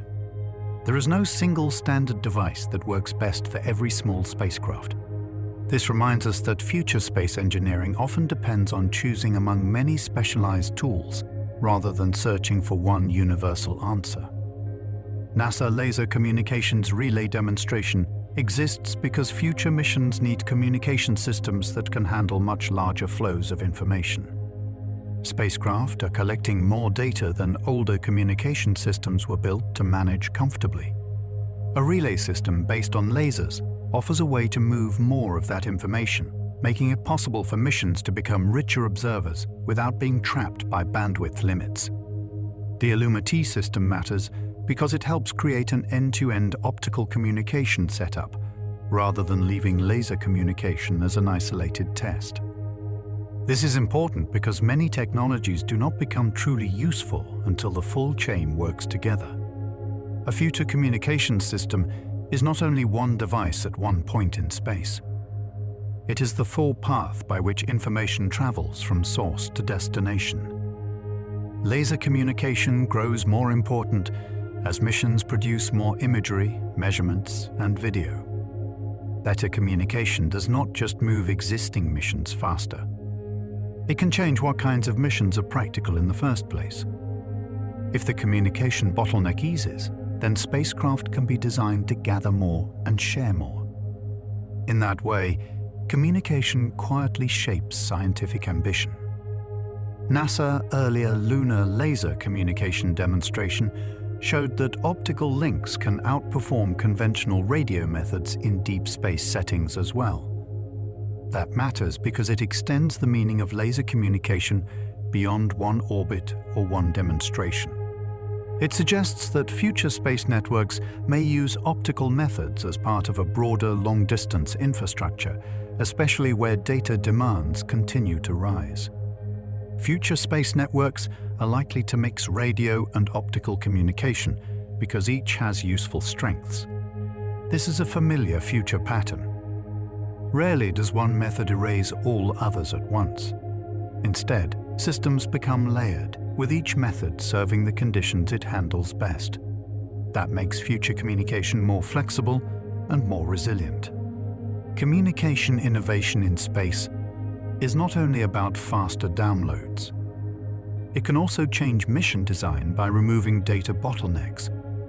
If a spacecraft is no longer so constrained in what it can send back, then engineers may give it different instruments, ask different questions, or gather more continuous information. A better link changes the shape of the mission itself. High data rate links may enable richer autonomy because spacecraft can share larger amounts of sensing, status, and diagnostic information. This means decision-making support can improve, and the mission team can understand the system in more detail. Communication in that sense does not just connect spacecraft and Earth. It supports a more informed relationship between them. Space communication progress reminds us that future technology often changes infrastructure behind the scenes rather than the visible exterior of a machine. A spacecraft may look similar from the outside, yet its true capability can be very different because of what has changed in its communications backbone. Some of the deepest technological shifts are the ones that are hardest to see at a glance. The International Space Station matters as a microgravity laboratory because some technologies behave differently in space than on Earth. Fluids, biology, and materials can all act in unfamiliar ways when gravity changes. That means the ISS is not only a place people live and work. It is also a place where future technologies can be tested under conditions that cannot be fully reproduced on the ground. Research on the ISS helps reveal how systems behave when ordinary Earth assumptions no longer hold. For engineers and scientists, that is extremely useful. A technology meant for the Moon, Mars, or other long missions needs to be understood under those strange conditions as early as possible. The future of space living depends on testing these subtleties before distance makes failure more serious. Exercise technology in space is not a luxury. In low gravity, the human body does not behave the same way it does on Earth, so movement systems become part of health maintenance. This means future habitats must think carefully about how to support the body over time. Even something as familiar as exercise becomes a technical question when gravity is reduced. Food technology for space is also a design problem, involving storage, preparation, nutrition, and mass limits. Food in space is not simply food moved from Earth to orbit. It must fit within a system of transport, preservation, health, and routine. Future missions will depend on these subtle daily supports being reliable and sustainable, because human exploration is built out of ordinary needs repeated over long stretches. Future exploration hardware has to support human routines, which means space technology includes things as everyday as sleeping and eating. This is a calming but important truth. The future of exploration is not only engines and electronics. It is also the quiet systems that help people remain healthy, steady, and functional when far from home. Long-duration exploration shifts emphasis away from one-time launch performance and towards sustained maintainability. In a short mission, some inefficiencies can be tolerated. In a long mission, systems must keep working day after day, often with little outside help. This means the future of exploration depends strongly on the small details that allow a system to endure. Space technology also includes advanced computing, because autonomy becomes more important the farther a mission travels from Earth. As delays grow longer, spacecraft and habitats may need to handle more tasks locally rather than waiting for instructions. That makes computation part of survival, coordination, and adaptation in deep space. Future spacecraft increasingly rely on power systems chosen specifically for their mission environment. A design that works well near Earth may not work well far away. Power choices therefore depend on where the spacecraft will travel, how much energy it needs, and what local conditions it will face. The future of space power is not universal. It is deeply contextual. Future missions are likely to use more technology demonstrations because real space conditions are difficult to reproduce fully on the ground. Even the best simulations have limits. A demonstration mission helps engineers find out how a system behaves under radiation, vacuum, temperature variation, and long operation in actual space. That is why demonstrations are such an important bridge between hope and confidence. Space systems are becoming more commercialized, which means technologies developed for exploration may increasingly move into a broader space economy. This widens the meaning of space innovation. A tool designed for one mission may later support communication, logistics, manufacturing, or other services beyond its original purpose. The future often spreads through reuse. One striking feature of future space technology is modularity. Propulsion, communications, habitats, robotics, and power can evolve somewhat separately and then be recombined into new mission designs. This is powerful because it allows progress to happen in pieces. A mission architecture can improve when just one subsystem advances, without requiring every part to be reinvented at once. The future space economy depends heavily on enabling technologies that are not themselves final destinations. Relay links, power systems, and docking-capable robotics may not be the most glamorous elements, but they allow many other activities to happen. This is another reminder that future infrastructure often matters most when it quietly enables everyone else. Many exploration technologies later benefit life on Earth because technology transfer remains part of space strategy. A system built for extreme conditions may teach lessons about materials, communication, miniaturization, medical support, or autonomous operation that become useful in more ordinary settings. The future of space and the future of life on Earth often inform each other more than they first appear to. Image fusion methods are even being explored for plant monitoring in space crop production environments, which shows how agricultural sensing reaches beyond Earth itself. That is a subtle but fascinating point. It means future food systems for space may depend on advanced sensing and data analysis, just as farming on Earth increasingly does. Even a small plant in a controlled module can become part of a larger technological story. Nitrogen management is one area where precision methods matter because the amount and timing of fertilizer strongly affect both cost and environmental impact. Too little nitrogen can reduce crop growth, while too much can waste money and harm surrounding systems. Future agricultural technology tries to become more exact in this balance, using information to guide action more carefully. Fast treatment shows how future water technology often focuses on very difficult contaminant classes, instead of only the pollutants that older treatment systems were built to handle well. These substances are challenging because they are persistent and require more targeted treatment approaches. This means future water systems must become more specialized and more technically selective than many traditional purification systems. EPA identifies 3 major treatment families currently known to be effective for PFAS removal: granular activated carbon, ion exchange resins, and high-pressure membrane systems. Each of these approaches works differently, and each fits different conditions. This is important because it shows there is no single, universal answer. Future water treatment often involves choosing the right method for the right chemical and operational setting. Water treatment choice is highly context-dependent because the best PFAS solution depends on water chemistry, contaminant levels, and system constraints. A method that works very well in one place may be less suitable somewhere else. This reinforces a wider truth about future technology. Good design often depends less on finding one best tool and more on choosing appropriately for the specific environment. Granular activated carbon can be very effective for a period of time, but its performance depends on maintenance and replacement schedules. That means treatment success is not only about installing the right material once.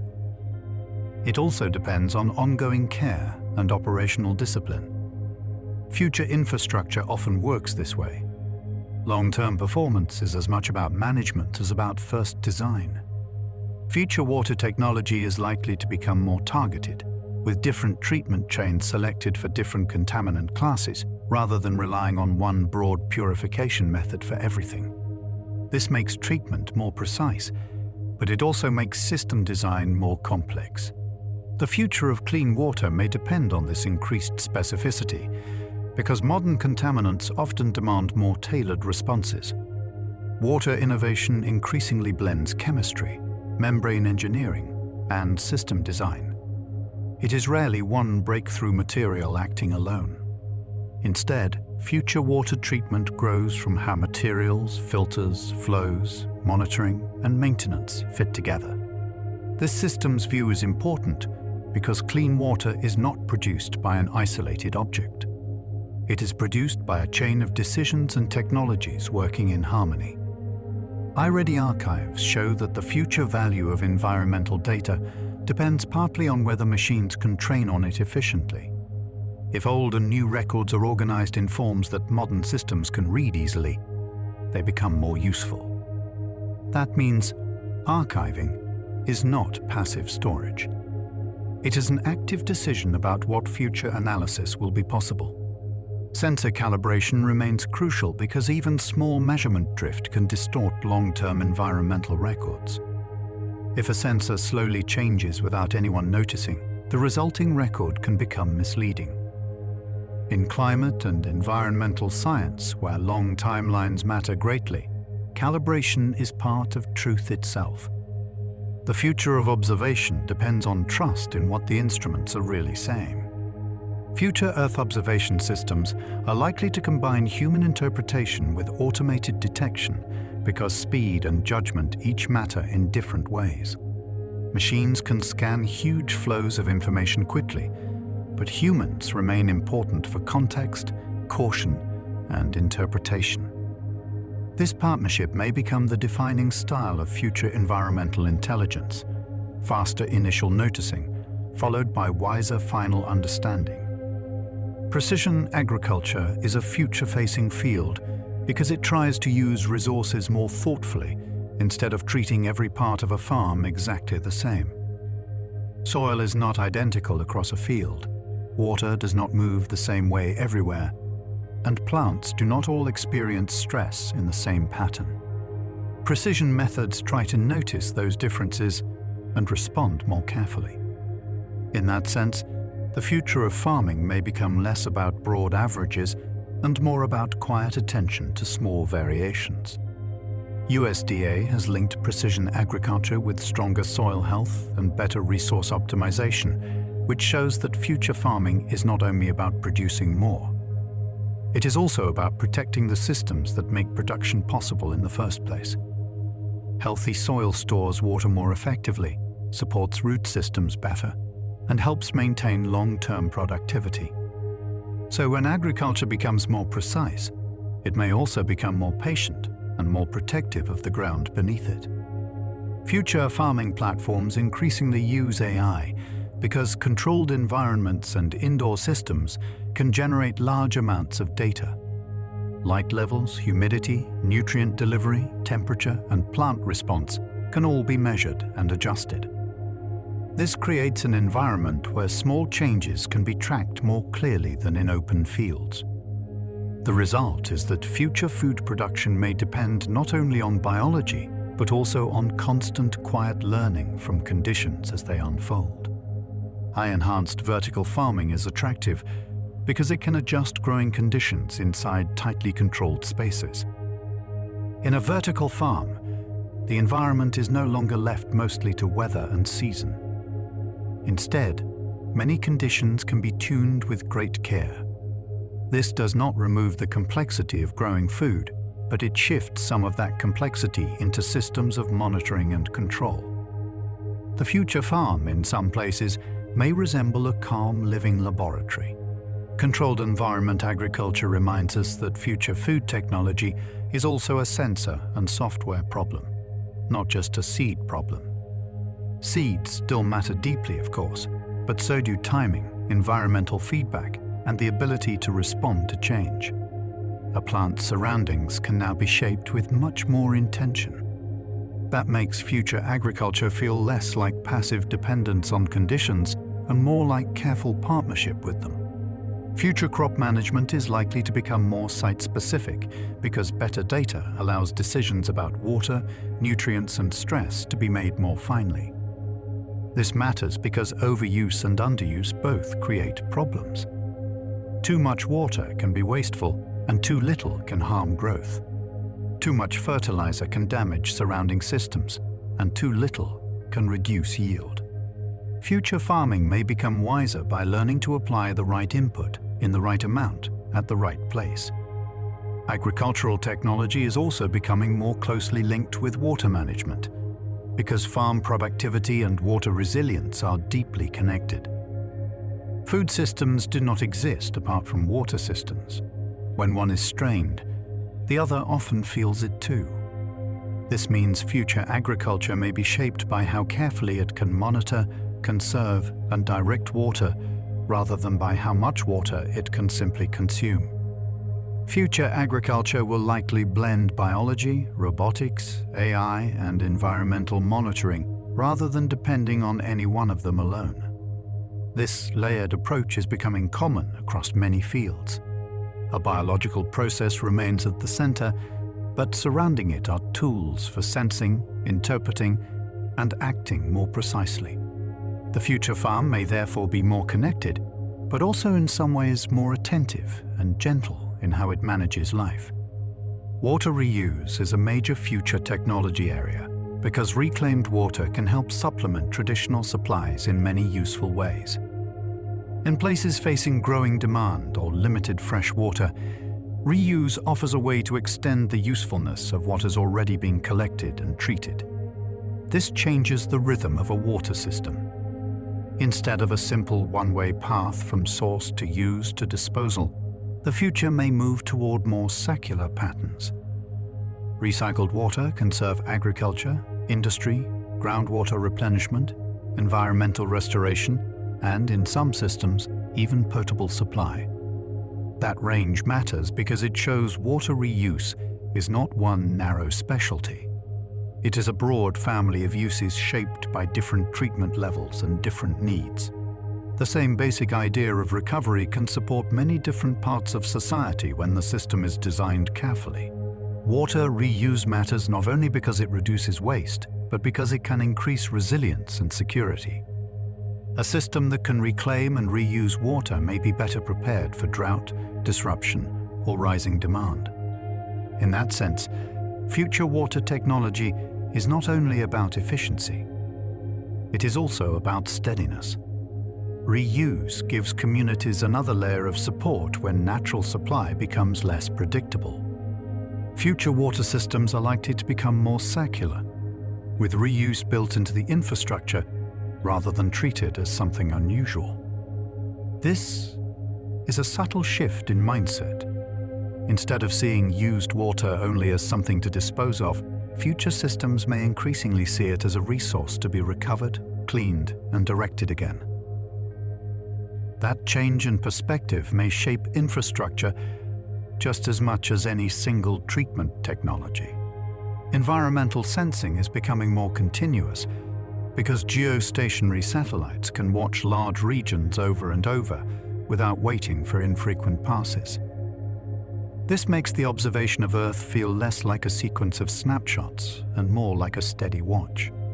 In the future, that kind of continuity may help scientists and decision-makers follow changes as they unfold, rather than reconstructing them after the fact. GOES 19's operational role shows that future environmental technology depends not only on new launches, but on continuity across generations of satellites.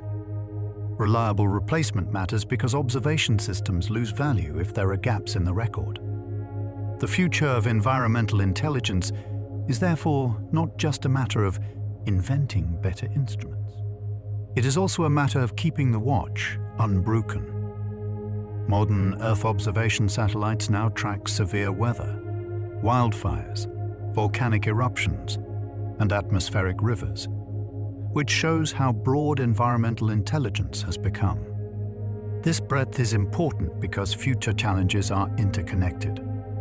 A changing atmosphere, an intense storm, a spreading fire, and a plume of ash may seem like separate events, but each depends on the patient ability to observe the planet in motion. Future climate and disaster systems will likely use more orbital diversity because different vantage points reveal different things.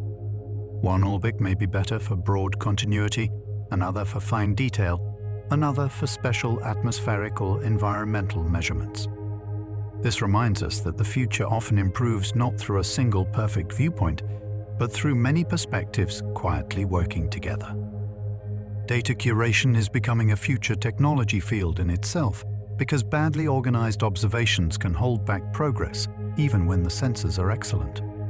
A measurement only becomes fully useful when it can be found, compared, understood, and connected to other measurements. So the future of science depends not only on gathering more information, but also on arranging it with care. The future of climate monitoring is not only about deploying more sensors, it is also about calibration and fusion across platforms.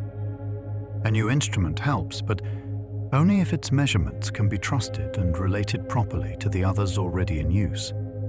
This means progress often comes through harmonizing information, not simply multiplying it. The future watcher of Earth is a coordinator as much as an observer. Better environmental technology often means better decision systems because measurements matter most when they can be turned into useful warnings, plans, and responses.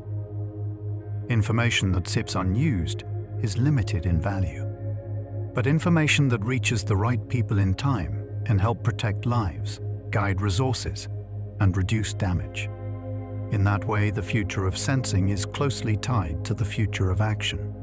Future technology increasingly favors platforms over one-off products, which means the same base system can often be reused for many purposes. This pattern appears in medicine, computing, energy, and communications. A platform is powerful because it can be adapted.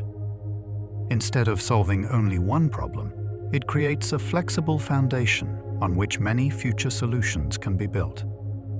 A recurring pattern across fields is modularity. Chiplets in semiconductors, payload platforms in biology, and component roadmaps in energy all reflect the same quiet principle: build in pieces that can be improved and recombined. Modularity matters because it makes progress less brittle. A system can evolve step by step, carrying forward what still works while changing what needs to improve. Another recurring pattern is digitalization, in which physical systems gain twins, sensors, logs, and predictive models. A machine is no longer only a physical object. It also becomes a source of information about itself. This self-description can help with diagnosis, maintenance, planning, and trust. The future may depend increasingly on systems that are not only functional, but also legible. Many future technologies advance by improving interfaces rather than by inventing entirely new devices.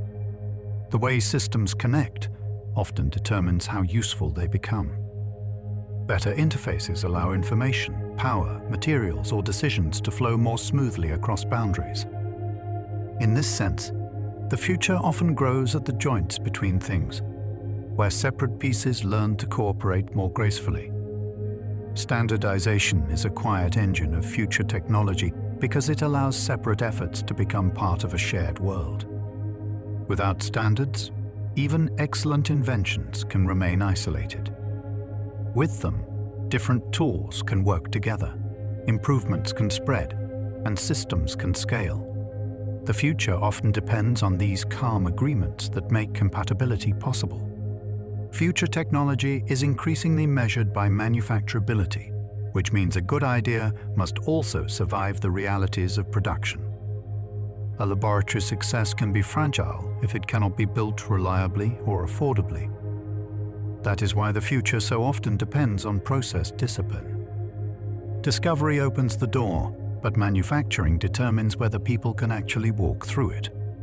Resilience has become a design goal in its own right, whether the subject is grids, water systems, semiconductor supply, or digital infrastructure. A resilient system does not assume smooth conditions forever. Instead, it prepares for disruption and learns how to continue working through it. This gives future technology a quieter kind of strength, one based not on perfection, but on endurance. The future is likely to reward technologies that can degrade gracefully, update safely, and fit into existing systems without demanding total replacement. Real-world transitions are usually slow. New tools succeed more easily when they can coexist with older ones and improve the system around them step by step. This makes adaptability one of the gentlest and most useful qualities a technology can have. Data infrastructure is now so important that better storage, formatting, and sharing can unlock progress without changing the sensor or machine at all. Sometimes the future moves forward because existing information becomes easier to use. A better archive, a cleaner format, or a stronger sharing system can open new paths of discovery from data that was already there, quietly waiting. Simulation is becoming a core future technology because it lowers the cost and risk of testing complex physical systems. A simulation is not the same as the world, but it gives people a place to explore choices before acting. This is useful in factories, hospitals, climate systems, and space engineering alike. The future often begins with a model, not because the model is perfect, but because it makes the next step wiser. Future technologies often emerge first as demonstrations, because proving something in realistic conditions is very different from describing it in theory. A demonstration helps expose hidden problems, refine operations, and show whether the system can hold together outside ideal conditions. This stage is often quiet and technical, but it is where possibilities start becoming dependable. A pilot plant, field trial, or space demo can be as historically important as a laboratory breakthrough, because it shows whether a technology can leave controlled conditions and survive contact with the real world. That moment of translation matters. It is the point where a concept begins learning how to live among cost, maintenance, weather, delay, and human use. Many future systems become useful only when combined with supporting infrastructure. Batteries need grids, therapies need manufacturing and clinics, and communication tools need relay networks. This is a gentle reminder that technologies rarely flourish alone. They live inside larger arrangements, and those arrangements shape what the technology can actually do. The boundary between hardware and software keeps shrinking because future performance often depends as much on control logic and data handling as on the physical device itself. A machine may still be made of metal, glass, membranes, cells, or circuits, but its behavior increasingly depends on the invisible patterns guiding it.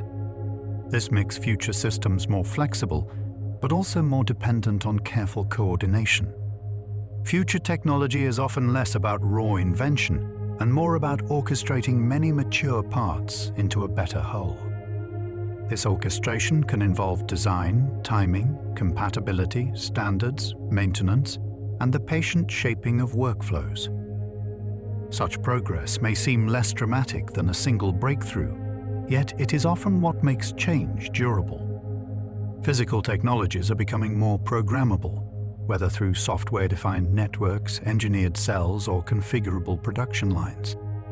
Programmability makes systems more adaptable after deployment. Instead of being frozen forever in one state, they can increasingly be updated, retuned, or redirected. The future, in that sense, becomes something less fixed and more adjustable. Future systems are likely to be more interdisciplinary because their hardest problems lie where chemistry, computing, biology, engineering, and operations meet. A challenge that crosses boundaries cannot be solved fully inside only one field. That is why so many of the future's important tools arise from collaboration across different ways of thinking. In many fields, progress depends on measurement quality, because poor measurement can hide real improvement or create false confidence. A clear measurement is a calm foundation. It lets people compare, trust, and build. Without it, even powerful technologies can become uncertain. The future often rests on the quiet discipline of knowing what is actually happening. Cost decline in the future will often come from process learning and scale, rather than from one dramatic scientific leap. As systems are built again and again, people learn how to waste less, coordinate better, and make outcomes more consistent.